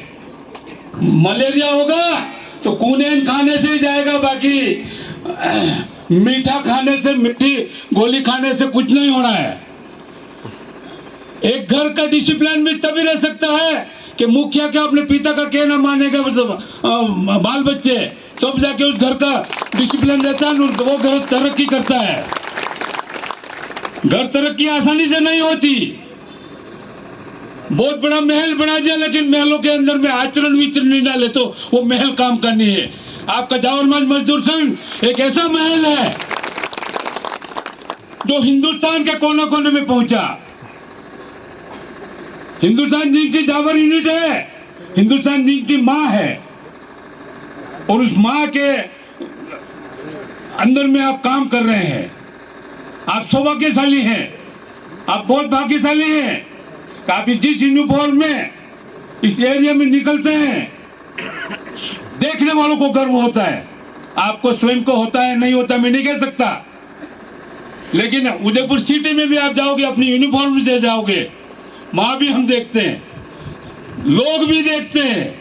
एक आइडेंटिफिकेशन है कि हिंदुस्तान जिंक का वर्कर जा रहा है ये। और मूल घर के अंदर में जो प्राप्त हो रहा है आपको, प्रकाश जी ने विश्लेषण करके बता दिया। आप किस जगह खड़े हैं और हिंदुस्तान के अन्य उद्योगों के अंदर में काम करने वाले या अन्य क्षेत्र में काम करने वाले लोगों की क्या दशा है और किसको क्या मिल रहा है, क्या वेजेज मिल रहा है, क्या बोनस मिल रहा है। सरकारें अपनी अपनी घोषणाएं करती है, लेकिन प्रैक्टिकल लेवल पे, कानूनी तौर पे अगर सरकारों को डूब मरना चाहिए कि 259 रुपए का मिनिमम वेज अभी कोई बढ़ा नहीं सकता है, बढ़ा नहीं सका, इससे बड़ा दुर्भाग्य क्या हो सकता है। ये राज्य सरकार की बातें हैं। केंद्र सरकार ने अभी 783 का मिनिमम वेज बता दिया, 783 का बताया, और अभी जो गजट नोटिफिकेशन में आया है कि 655 रुपया बिलो ग्राउंड का है। 655 है और 655 है, बिलो ग्राउंड का 655 है और 522 एबो ग्राउंड का है। कथनी और करनी के अंदर में अंतर को आपको समझना पड़ेगा। और विशेष करके जो नई जनरेशन यहाँ पे आए हैं, सेकंड इंक्रीमेंट का लाभ ले रहे हैं, आप सबको मुंह तोड़ जवाब देने की आवश्यकता है। क्योंकि जो घर जो तरक्की करता है, आपकी तरक्की लोगों को पसंद नहीं हो सकती है। मैं तो कहता हूं कि आपकी एकता की वजह से आज फेडरेशन किस भी आप पे लड़ता है। जावरमान मजदूर संघ के 2-4 प्रतिनिधि उसमें होंगे, हर यूनिट के 2-4 प्रतिनिधि उसमें होंगे फेडरेशन के अंदर में। क्या पूरे जाके वहां पे मीटिंग में थोड़ी जाते हो? आप लोगों ने इनको जिम्मेदारी दी। इसी प्रकार से हर यूनिट के अंदर में जिम्मेदारी देके एक क्रीम लोग वहां पे जाते हैं, मैनेजमेंट से चर्चा करते हैं। और सबसे अच्छी बात यह है कि किसी भी चीज को पाने के लिए इतने जितने भी एग्रीमेंट हुए, उन एग्रीमेंट को सफल करने के लिए या उनका लाभ लेने के लिए कभी भी हड़ताल का सहारा नहीं लेना पड़ा। कि हमने ये एग्रीमेंट किया है, ये लागू हो, नहीं लागू करोगे तो हड़ताल पे जाएंगे, कभी नौबत नहीं आई। ईमानदारी का आपको आकलन तो करना पड़ेगा। मैं 1 मिनट में कह सकता हूं प्रकाश जी खराब है, मांगीलाल जी खराब है, लालू राम जी खराब है, यहाँ के अच्छा काम नहीं कर सकते, कहने में कोई पैसा नहीं लगता। लेकिन इनके द्वारा किए हुए कामों को अंजाम तो वही देगा। उनके द्वारा संयुक्त रूप से फेडरेशन बना, अपने आप में बहुत बड़ा चैलेंज था जो चौधरी साहब ने करके दिया है। और उस फेडरेशन के बिहाफ पे और फेडरेशन का प्रत्येक यूनिट का एक पदाधिकारी अपनी अपनी जिम्मेदारियों का निर्वहन करता है। महीने में एक मीटिंग होती है और उस मीटिंग के अंदर में डेली हर मीटिंग के अंदर में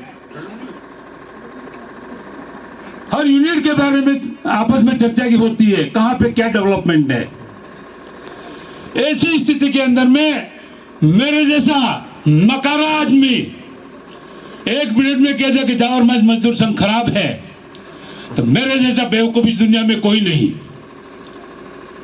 सत्य को स्वीकार करना पड़ेगा, अपने गिरिबान में झांक के देखना पड़ेगा कि हम कहां पे हैं। इस लोकल एरिया के अंदर में रहने वाले वर्कर साथी जो काम कर रहे हैं यहाँ पे और बाहर के हैं, उनको भी सबको मैं कहता हूं कि अपने पड़ोस के अंदर में जिसको नौकरी नहीं है उनकी क्या हालत है। पूरे यहाँ पे बहुत बुजुर्ग लोग नौकरी कर करके गए हैं, उनकी संतानें कुछ होगी कुछ नहीं होगी। लेकिन जावरमाइज के अंदर में आज की तारीख में कितना लोग काम करते हैं? 6700 आदमी काम करते हैं। 6700 में से 80% लोग यहाँ के हैं, बताया है, स्थानीय हैं। उन 80% यहाँ काम करने वाले के उनको पूछना चाहता हूं मैं कि उनके बगल में जिनको नौकरी नहीं है और जिनकी नौकरी भी है, जैसे कहीं अन्य जगह काम करता है, उसको क्या मिलता है, हमको क्या मिलता है। गहराई से मनन करने की आवश्यकता है, मंथन करने की आवश्यकता है। और मैं उसके लिए भी आपको दोष नहीं देता कि यहाँ पे क्या डेवलपमेंट चल रहे हैं। जहां पर खुशियां होती है उन खुशियों पे बहुत बाहर से बड़े बड़े गिद्ध निगाह रहती है। उनके कथने और करने में अंतर रहता है। कहना बहुत आसान काम है कि तेरे को ये करवा देंगे, तेरे को ये करवा देंगे, लेकिन हिंदुस्तान में वो भी एग्जाम्पल है कि जो बीएमएस नाम का एक संगठन है, उनके नेतृत्व में जहां भी उनका नेतृत्व है और वहां का अवलोकन कर लो अपने तरीके से, जो भी सोर्सेज हो। नहीं तो ये लोग अभी प्रकाश जी ये सब आंकड़े सम्मिलित करके सामने प्रेषित करते हैं। जिन घर के अंदर में वो मजबूत है, जहां जिस यूनिटों में उनकी बीएमएस यूनियन है, सरकार में है, किसी विभाग में है, रेलवे में है या कहीं किसी भी डिपार्टमेंट में हो, उन्होंने कौन सा तीर मार लिया? क्या आपसे आगे बढ़ पाए? आपसे आगे नहीं बढ़ पाए। उसके बाद में यहां के कौन सा तीर मार लेंगे? और मैं वापस उनका नाम लेना चाहता हूं, बेरूलाल जी और चौधरी साहब ने जो परंपरा डाल के गए हैं, वो परंपरा हिंदुस्तान का कोई भी राजनेता को या ट्रेड यूनियन मूवमेंट का नेता नहीं बता पाएगा कि उस सोच के लोग नहीं रहे।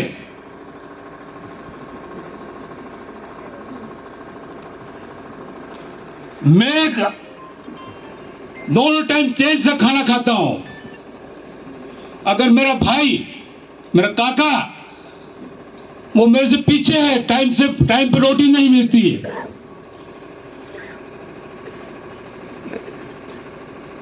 वो सोच रखने वाले लोग थे। एक जगह की गरीबी दूसरी जगह की संपन्नता के लिए खतरनाक साबित हो सकती है। ये कार्ल मार्क्स का सिद्धांत था। लेकिन बी चौधरी साहब और बेरूलाल जी मीणा साहब ने उनके पद चिन्हों पे चल के, या फिर जो भी उनको अच्छा लगा वर्करों के लिए क्या किया जाए। मुझे वो भी एक मीटिंग का वाकया याद है। चौधरी साहब ने बोला था कि मेरे हिंदुस्तान जिंक के वर्कर, प्रत्येक वर्कर, उस टाइम में साइकिलें भी बराबर नहीं थी, मोटरसाइकिलें तो गिनती की थी। और उन्होंने एक सपना देखा था। उन्होंने बोला था कि मेरे यहाँ पे काम करने वाला वर्कर आने वाले कल में सब 4 व्हीलर का इस्तेमाल करेगा। कितनी दूरदृष्टि थी।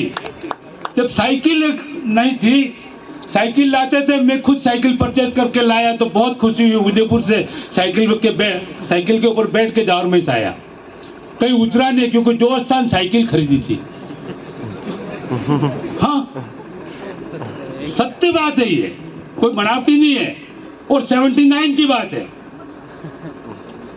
79 में पहली बार साइकिल लाया तो मैं 4 जने हम साथी लाए, और 4 जने वहां से बैठ के आए, और उत्साह, दोस्तान, खुशी हुई थी कि जावर माइंस जाके उतरेंगे। और हम जावर माइंस जाके पहुंच के उतरे थे। ऐसे मौके पे बी चौधरी साहब ये कहते हैं कि मेरे यहाँ पे काम करने वाला वर्कर आने वाले समय के अंदर में हर व्यक्ति 4 व्हीलर का इस्तेमाल करेगा। कितनी दूरदृष्टि थी। यहाँ पे जो भी जितने संख्या में काम कर रहे हैं, इस क्षेत्र के अंदर में बेरोजगारी बहुत ज्यादा है। मैं मानता हूं इतनी बेरोजगारी है। अब 7,000 से 14,000 तो इस कंपनी में रख नहीं सकते, किसी भी सूरत में नहीं रख सकते। जो रिक्वायरमेंट है उसी के अनुरूप रखा जाएगा। कारखाने को तबाह करना है आसानी से हो सकता है, लेकिन कारखाना तबाह नहीं होता दोस्तों। तबाह अपन सब होते हैं, काम करने वाले साथी तबाह होते हैं।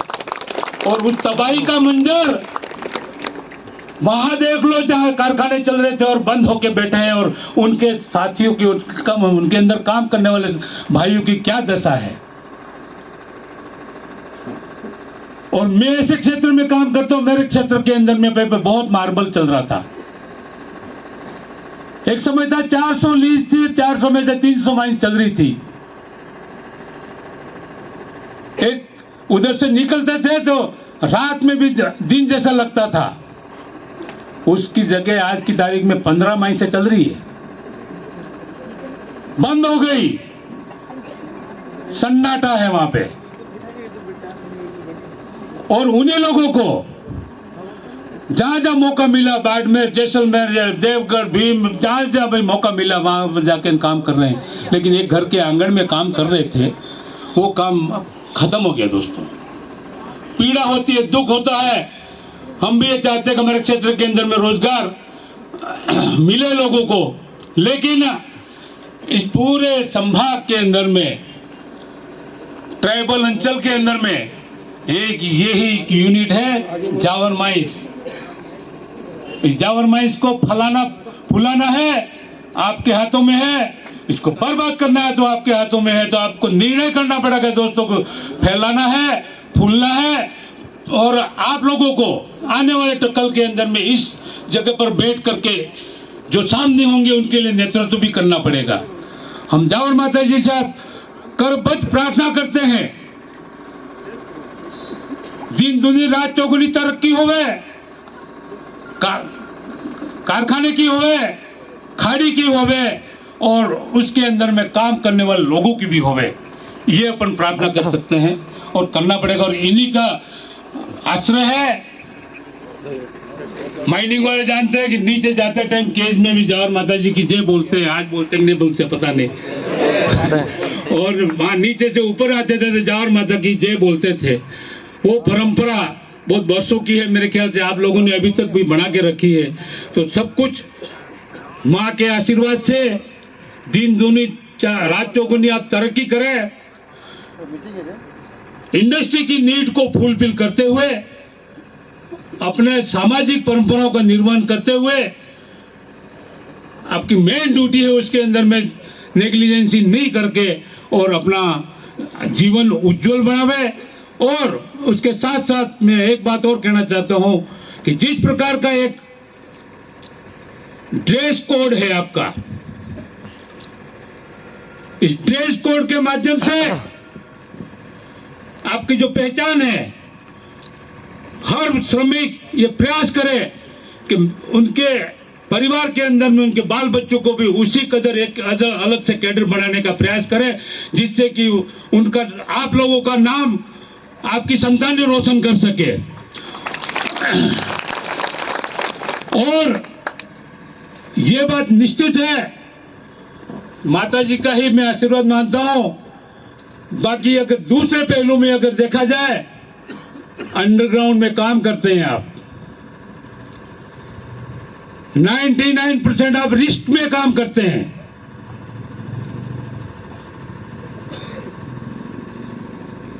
युवा जोश के टाइम में ये सारी चीजें महसूस नहीं होती, पर फैक्ट ये है कि माइनिंग के अंदर में काम करने जाना, पहाड़ के नीचे उतर के काम करना, माता जी का पूरा आशीर्वाद है कि किसी प्रकार की बहुत बड़ी कैजुअलिटी आज दिन तक नहीं होने दी। और आने वाले समय के लिए भी अपन कभी भगवान से, माता जी से प्रार्थना करते हैं किसी प्रकार का कोई नुकसान ना हो। कई माइंसों को अपन सुनते हैं मीडिया के माध्यम से, पेपर के माध्यम से, न्यूज के माध्यम से, किस माइंस में कहाँ कोलैप्स हो गया, कहाँ क्या हुआ। लेकिन लंबे इतिहास में एमसीआई के टाइम के और इसके पहले का भी इस माइंस का इतिहास है। इसके अंदर में यहाँ पे रक्षा करने वाली माँ बैठे हुए हैं और उनके आशीर्वाद से आप सब आगे चल रहे हैं। दोस्तों, बोलने के लिए बहुत कुछ है, लेकिन मैं, हमारे साथी और बोलेंगे, मैं कुछ कड़वा बोलने वाला व्यक्ति हूँ, उसके लिए खराब लगा हो तो माफ कर देना, और ग्रहण करने जैसा हो तो चूकना भी मत, क्योंकि आज के जमाने में एक पिता भी अपने बेटे को सलाह देने में डरता है। इसलिए डरता है कि बेटा बहुत होशियार हो गया, कहीं थप्पड़ नहीं मार दिया। ये जमाना है ये, और उससे बढ़कर खराब स्थिति कभी नहीं आ सकती। इसलिए मैंने विश्लेषण ये किया कि जितना आपको इनकम है उसके अंदर में बच्चों को आचरण सहित आगे बढ़ाने का प्रयास करें। बाकी ये जो यूनियन है ना, आना न जाना न ढोंग, ये कुछ दिनों के मेहमान है। बरसात आता है तो मेंढक बहुत टटर करते हैं, ऐसे इस जावर माइंस के अंदर में कई बार मेंढक टरटराए हैं, एक बार नहीं कई बार। मैं सारी बातें अंतरात्मा से कह रहा हूं। लालूराम जी, यहाँ की टीम सम्मान देके बुलाते हैं। मैं जावर माइंस मजदूर संघ के प्रांगण अपने यूनियन ऑफिस में भी 1-2 बार आने का मौका मिला था। स्नेह है, आते हैं, लेकिन ये बरसाती मेंढकों के इधर उधर आप कहीं बहक मत जाना। नदी नाले आते हैं, पड़ा फूटता है, देसी आदमी जानी सके नई वाली मातली है के सड़ी दे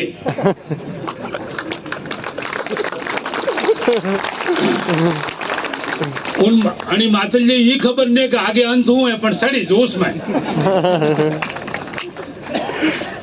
और पानी मटी जाए પછી પાછી તડપ તડપ કરીને પાછી આવી हकीकत है दोस्त क्योंकि उनको ज्ञान नहीं है कि आगे तालाब तो है नहीं आगे नदी है नहीं लेकिन उनके पास में आदत है उनका जोश है हंसते खेलते कूदते हुए चली जाती है और वही फिर काम करवा वाला दही लट ने પછી મેલી ઉભું આવે थी પછી બસ काम काटे ने हांडू कढणी दोस्तों बहुत बातें हैं लेकिन बुरा मत मानना और सावधान रहना।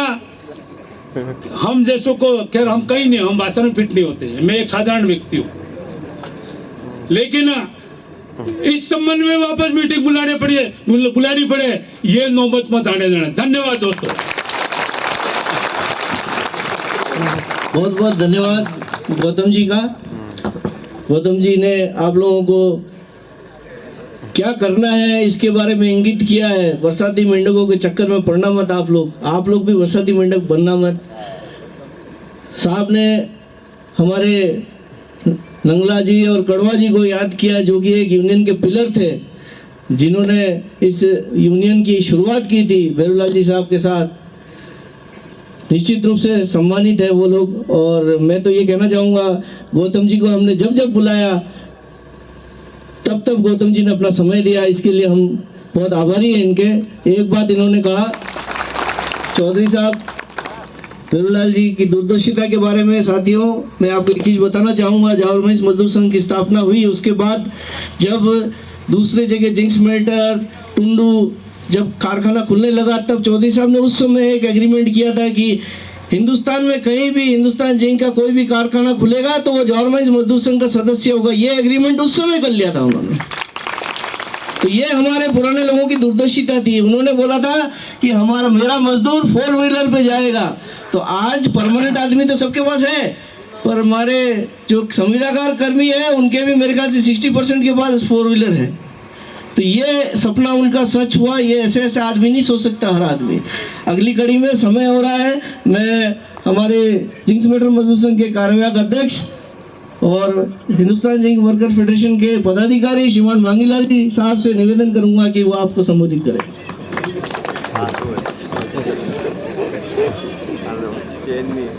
झार माता की जय मजदूर एकता जिंदाबाद आवाज दो आवाज दो। साथियों हमारे प्रकाश जी जिंक्स मेल्टर मजदूर संघ के महामंत्री लालूराम जी नंगाराम जी सुब्रतो और जावर महिष मजदूर संघ के सभी पदाधिकारीगण महिलाएं और हमारे सभी साथियों आपने प्रकाश जी ने एग्रीमेंट के बारे में बहुत कुछ सुना। अभी आपने गौतम जी ने यही नौकरी की इनके बारे में बहुत कुछ सुना लेकिन हम आपको कुछ पीछे की चीजों में ले जाएंगे। आप मोचा महिष के पास में बड़ले का वृक्ष देखा किसी ने? हाँ देखा? वहां यूनियन स्टार्ट हुई पहली यूनियन फूलती भाई मीणा ने जावर महिष में मोचा महिष के पास में जो वड़ का वृक्ष है उस वृक्ष के नीचे आप माफ करना हिंदुस्तान जिंक का पहला एग्रीमेंट कि आज हम 2 ही आदमी साक्षी हैं शंकर दास जी और मैं आपके सामने खड़ा हूं। जो पहला लॉन्ग टर्म सेटलमेंट सन 70 में हुआ जिसकी 70 रुपया बेसिक और 4 रुपये इंक्रीमेंट। और साथियों माफ करना कुछ बातें ऐसी है स्वर्गीय चौधरी साहब को ब्यावर अधिवेशन में हमारे मोहनलाल जी सुखाड़िया ने ये कहा हम उनके साथ थे 68 में।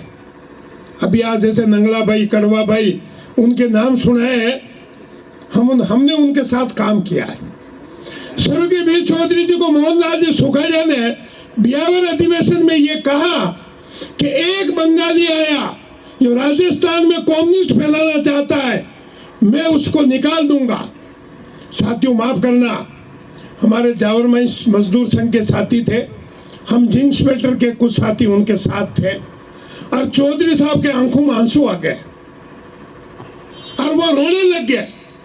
तो मैं तो उसमें छोटा था क्योंकि सन 67 में भर्ती हुआ हूँ जिंक स्मेल्टर देबारी में, लेकिन हमारे जो साथी जावर माइंस के थे उन साथियों ने चौधरी साहब को ये कहा कि आपको रोने की क्या जरूरत है, मोहनलाल जी सुखाड़िया राजस्थान का चीफ मिनिस्टर है, आप जावर माइंस मजदूर संघ के चीफ मिनिस्टर है हमारे। और उस समय मजदूरों ने यह तय किया कि जो मोहनलाल सुखाड़िया के पास में जो कार है वो कार बी चौधरी को हम खरीद के देंगे, और जो मोहनलाल सुखाड़िया जिस कार में बैठता है वही कार बी चौधरी जी के पास होगी। और वो 15 दिन के अंदर पैसा इकट्ठा करके जयपुर में ब्लैक कार एम्बेसडर खरीद के और जावर माइंस के इस बरले के वृक्ष के नीचे स्वर्गीय बी चौधरी साहब को वो कार समर्पित की। वो यूनियन है। आप जो कहते हैं मैं 3 रुपए 67 पैसे में भर्ती हुआ जिंक स्मेल्टर देबारी में DRMP में। जावर माइंस में जितने मजदूर काम करते थे मंथली रेटेड में कौन था? बाबू, ड्राफ्ट्समैन और अधिकारी, इसके सिवाय कोई मंथली रेट में नहीं था। जिंक स्मेल्टर देबारी में मंथली रेट में कौन था? बाबू, अधिकारी और ऑपरेटर। बाकी फिटर, मैकेनिक, कारपेंटर, इलेक्ट्रिशियन वो सभी डेली रेटेड में थे, और जावर माइंस में भी डेली रेटेड में थे। और मैं आपके सामने खड़ा हूं डेली रेटेड का। सब चंदा क्या था? 4 आना। सन 54 में चंदा मजदूरों से कितने लेते थे? 4 आना। और सन 67 में कितना हुआ? 1 रुपया।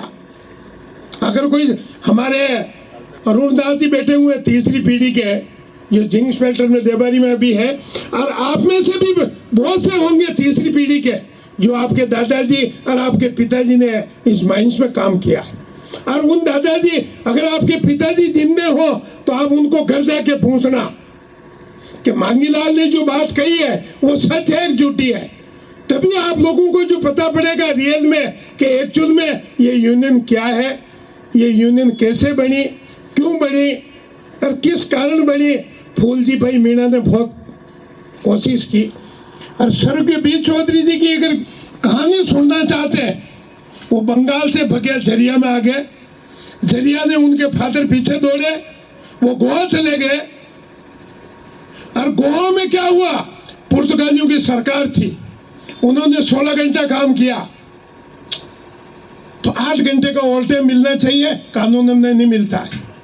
8 घंटा नौकरी करने से 8 घंटे का ओवर टाइम नहीं मिलता, 1 घंटे का रेस्ट देना पड़ेगा। ओवर टाइम 7 घंटा का ही बुक होता है, लेकिन हिंदुस्तान जिंक में 8 घंटा 24 घंटा काम करे तो भी 16 घंटे का ओवर टाइम बुक होता है, बाकी कानूनन में नहीं होता।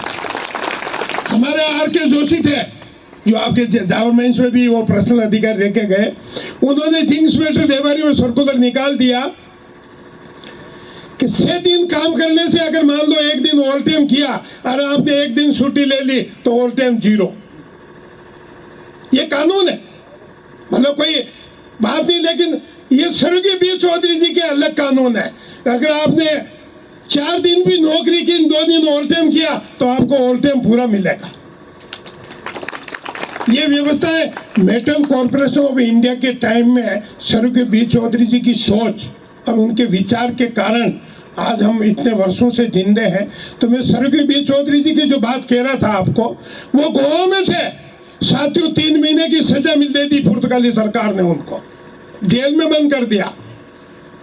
उसके बाद वो वहां से छूटे, फिर वापस आंदोलन चला गोवा में आजादी का, पुर्तगालियों से हिंदुस्तान में मिलाया जाए, वो आंदोलन चला। उस आंदोलन में उनको 6 महीने के लिए और जेल में बंद कर दिया। लास्ट में उनको भारत सरकार को सौंप दिया, बी चौधरी जी को। तो वो उन्होंने जो ये ऑयल का कारखाना है उसमें बॉम्बे में नौकरी की, और सन 54 में या जावर माइंस में आए और वो फोरमैन की नौकरी में भर्ती हुए। वो मजदूर में भर्ती नहीं हुए, वो फोरमैन में भर्ती हुए। और फोरमैन में भी कहा मिल में, और मिल से जब देखा वो बंगाली थे, और यहाँ लोकल आदमी कोई भी माइंस में नहीं जाता था, माफ करना, नेपाली, साउथ इंडियन वो ही माइंस में काम करते थे। और कोई भी लोकल आदमी उस जमाने में सन 54 और 54 के पहले ये 1942 में ये माइन चालू हुई। इसके मालिक थे दत्ता साहब, कलकत्ता के बंगाली थे। तो आज हमारे सुब्रदोष जो बैठे हुए हैं, इनके जितने एडमिनिस्ट्रेटर जितने थे वो टोटल बंगाली एडमिनिस्ट्रेटर थे। और बाकी जो काम करने वाले थे अंडरग्राउंड माइंस में नेपाली और साउथ इंडियन थे। लोकल आदमी एक भी माइंस के अंदर नहीं जाता था। ये स्वर्गीय बी चौधरी जी की देन है, भेरूलाल मीणा की देन है, जिसके कारण आज 80% आदमी अंडरग्राउंड माइंस में नौकरी कर रहे हैं। माफ करना, ये शब्द बहुत कड़वे हैं। अगर शायद बी चौधरी जी नहीं होते और भेरूलाल मीणा मजबूत नहीं होता, हम ये कह सकते हैं कि आज इतने लोकल आदमी अंडरग्राउंड माइंस में काम नहीं कर सकते थे। सब बाहर से आके भर्ती हो जाते हैं। अभी हमारे प्रकाश जी ने कोल माइंस की बहुत बात की। मैं झरिया में गया, आपके मध्य प्रदेश में पाथाखेड़ा माइंस है, कोल माइंस। मेरे को श्यामलाल वाल्मीकि नेता था वहाँ, मेरे को माइंस के अंदर ले जाने लगा। मैंने ना कर दिया, नहीं जाऊंगा। मैंने कहा मैं हिंदुस्तान जिंक की माइंस में भी नहीं गया हूं अभी तक। माफ करना, मैं अभी तक हिंदुस्तान जिंक की किसी माइंस के अंदर भी नहीं गया हूं। लेकिन वो कोल माइंस में मेरे को ले जाने लगा। मैंने कहा नहीं जाएंगे। तो हम एक माइंस के पास गए तो उसने कहा ये माइंस बैठ गई। हम नौकरी पे शुक्रवार ऑफ था और नौकरी पे जा रहे थे और माइंस बैठ गई। तो हमने कहा यार हमको मारने के लिए ले जा रहे हो क्या अंदर? जब माइंस बैठ गई तो साथियों क्या है, बातें बहुत कुछ है। यूनियन कई आदमी बनाते हैं, कई आदमी तोड़ते हैं। मैं आपके सामने खड़ा हूं। मैं सन 67 में जनसंघी था, कट्टर। समझ में आई आपको? कट्टर जनसंघी था और चौधरी जी के साथ कंधे से कंधा मिला के लास्ट डेट तक उनके साथ रहा। लास्ट डेट तक उनकी साया के साथ चला और उनके विचारों को देखा, उनके काम करने का तरीका देखा कि मजदूरों के प्रति क्या भावना है। तो हमने वो जनसंघी की आदत छोड़ के हम उनके साथ हो गए और हमने ये कहा साहब हमारे को किसी पार्टी से कोई लेना देना नहीं है। स्वर्गीय बी चौधरी साहब दो बातें बहुत खुली कहते थे कि कारखाना है तो मजदूर है, और कारखाना ही नहीं होगा तो मजदूर कहां से होंगे? हो सकता है क्या? अगर कारखाना बंद हो जाएगा तो मजदूर रहेंगे क्या? इसलिए कारखाना पहले ऊपर होना चाहिए और 2 नंबर पे मजदूर होना चाहिए। वो मजदूर चाहे किसी भी पार्टी का हो, वो बीएमएस का हो, कम्युनिस्ट हो, चाहे वो एचएमएस का हो, मेरे कारखाने के अंदर काम कर रहा है वो मेरे इंटक का है। इस गेट से बाहर निकल के वो क्या करता है मेरे उससे कोई लेना देना नहीं। इसी विचार के कारण आज हिंदुस्तान जिंक की यूनियन है जितनी मजबूत है, शायद हिंदुस्तान में कोई भी यूनियन इतनी मजबूत नहीं है। क्योंकि बहुत से आदमी कहते हो मैं तो बीएमएस का हूं, कोई कहता मैं सोशलिस्ट हूं, कोई कहता मैं कम्युनिस्ट हूं। क्या खून में लिखा हुआ है क्या बीएमएस, सोशलिस्ट, कांग्रेस? कोई लिखा हुआ है किसी के कुछ नहीं लिखा। हम कारखाने में काम करते हैं, हम मजदूर हैं। हमारी एक ही जात, क्या जात है? हम मजदूर हैं। हमारी पहचान क्या है? Fitter, welder, trader, operator, driver, ये हमारी पहचान है। लेकिन हम कारखाने में काम तो मजदूर हैं। हमारी एक ही जात है, हम मजदूर हैं। ये स्वर्गीय बी चौधरी जी ने जो एक विचारों के साथ इस उद्योग को आगे बढ़ाया, आज हिंदुस्तान में आप जाके देखेंगे कारखानों को, कई 5 यूनियन, कई 6 यूनियन, कई 7 यूनियन। लेकिन हिंदुस्तान में विशाखापट्टनम था तो इंटक, टुंडू था तो इंटक, अग्निकुंडला था तो इंटक, सरगेपली माइंस थी तो इंटक। क्यों? जबकि उनकी भाषा पहचान में नहीं आती। उनकी भाषाएं अलग, उनका व्यवहार अलग, उनका रहन सहन अलग, कल्चर अलग। लेकिन इंटक यूनियन क्यों? क्योंकि जो फैसले जो करते थे वो फैसले एक जगह करके पूरी जगह लागू होते हैं। सन 82 में फेडरेशन बनाया, 82 से फेडरेशन बना। साथियों माफ करना, मैं उस फेडरेशन का कैशियर हूं। समझ में आई बात आपको? जो फेडरेशन हिंदुस्तान जिंक का बना है, मैं उस फेडरेशन का कैशियर हूं 82 से। हमारे बहुत से साथी पूछते हैं कि हिसाब किताब क्या है, पैसा कहां जाता है, कौन ले जाता है? साथियों माफ करना, आज की तारीख में पूरे हिंदुस्तान जिंक में खाली शंकर दास जी को हम सैलरी देते हैं, बाकी किसी को सैलरी नहीं देते। चाहे वो चंदेरिया हो, चाहे दारिबा हो, चाहे जिंक इंस्पेक्टर हो, हम किसी को सैलरी पेमेंट नहीं करते। बहुत से साथियों के दिमाग में बेम होगा कि हो सकता है लालू राम जी रिटायरमेंट होंगे, पैसा देते होंगे, नंगाराम जी रिटायरमेंट हो गए, पैसा देते होंगे, सुब्रतो रिटायरमेंट हो गए, पैसा। मैं आपके सामने खड़ा हूँ रिटायरमेंट, मैं 2003 में रिटायरमेंट हुआ हूँ, आज भी आपके सामने काम कर रहे हैं, और मैं आज भी हिंदुस्तान जिंक वर्कर फेडरेशन का कैशियर हूँ। आपको हिसाब बताना चाहता हूँ, माफ करना, क्योंकि कुछ गलतफहमियां हो सकती है किसी के साथ में। हिंदुस्तान जिंक वर्कर फेडरेशन का पैसा सबसे ज्यादा खर्च कहाँ होता है?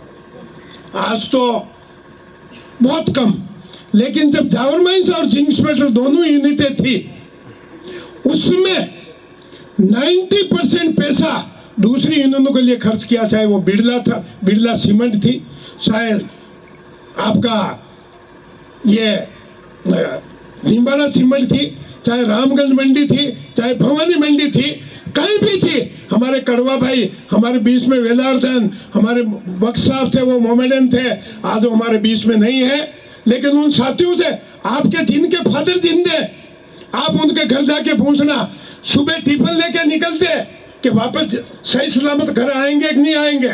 उस जमाने में कहा जा रहे हैं कि आज निम्बाड़ा जा रहे हैं। बिरला सीमेंट में हड़ताल हुई 70 दिन की, डालचंद जी चौधरी साहब को सबको जेल में बैठा दिया, 144 धारा, पूरे चित्तौड़ में 144 धारा। उदयपुर का अगर कोई आदमी जाएगा उसको सीधा बस में बैठा के किसी जंगल में छोड़ देंगे या उसको जेल में फिट कर देंगे। मैं वहां गया, चौधरी साहब की कार स्टेशन पर पड़ी हुई थी, मैं कार के पास गया, मेरे को पूछा कहां से आए हो, तो मैंने कहा मैं तो मेरा गांव पेमा खेड़ा वहां से आया हूं। तो इस कार को क्यों देख रहे हो? मैंने कहा हमने कार देखी नहीं इसलिए कार देख रहे हैं। फिर हम एक होटल में गए उदयपुर फोन करने के लिए, जो ही मैंने फोन बुक किया और मैंने फोन वाले को मैसेज दे दिया, जो हमारे सुभाष जैन साहब मेरे साथ थे। आप जावर माइंस में सुभाष जैन साहब को कौन कौन पहचानता है? सुभाष जैन साहब को कोई पहचानता है? सिविल इंजीनियर थे और वो बाद में मैनेजर सीनियर मैनेजर बने। बाबेल साहब जिंक इंस्पेक्टर लेबारी के एल झालोरा, ये एसपी जोटा, ये यूनियनों के फाउंडर मेंबर थे, जिनको और वो लास्ट में कोई सीनियर मैनेजर बने, कोई मैनेजर बने, कोई उन पद से वो रिटायरमेंट हुए। साथियों, तो क्या है कि हमको वो विजिलेंस वाला पकड़ने आया, तो हमने कहा भी ये मैसेज कर देना। फिर बिरला सीमेंट में 144 धारा लगी हुई थी और वहां हम गए। वहां गए तो किसके नाम से गए? मैंने कहा चतुर्भुज यादव के फादर मदर की डेथ हो गई है, इसलिए उसको मैसेज, 2 पुलिस वाले मेरे साथ आए।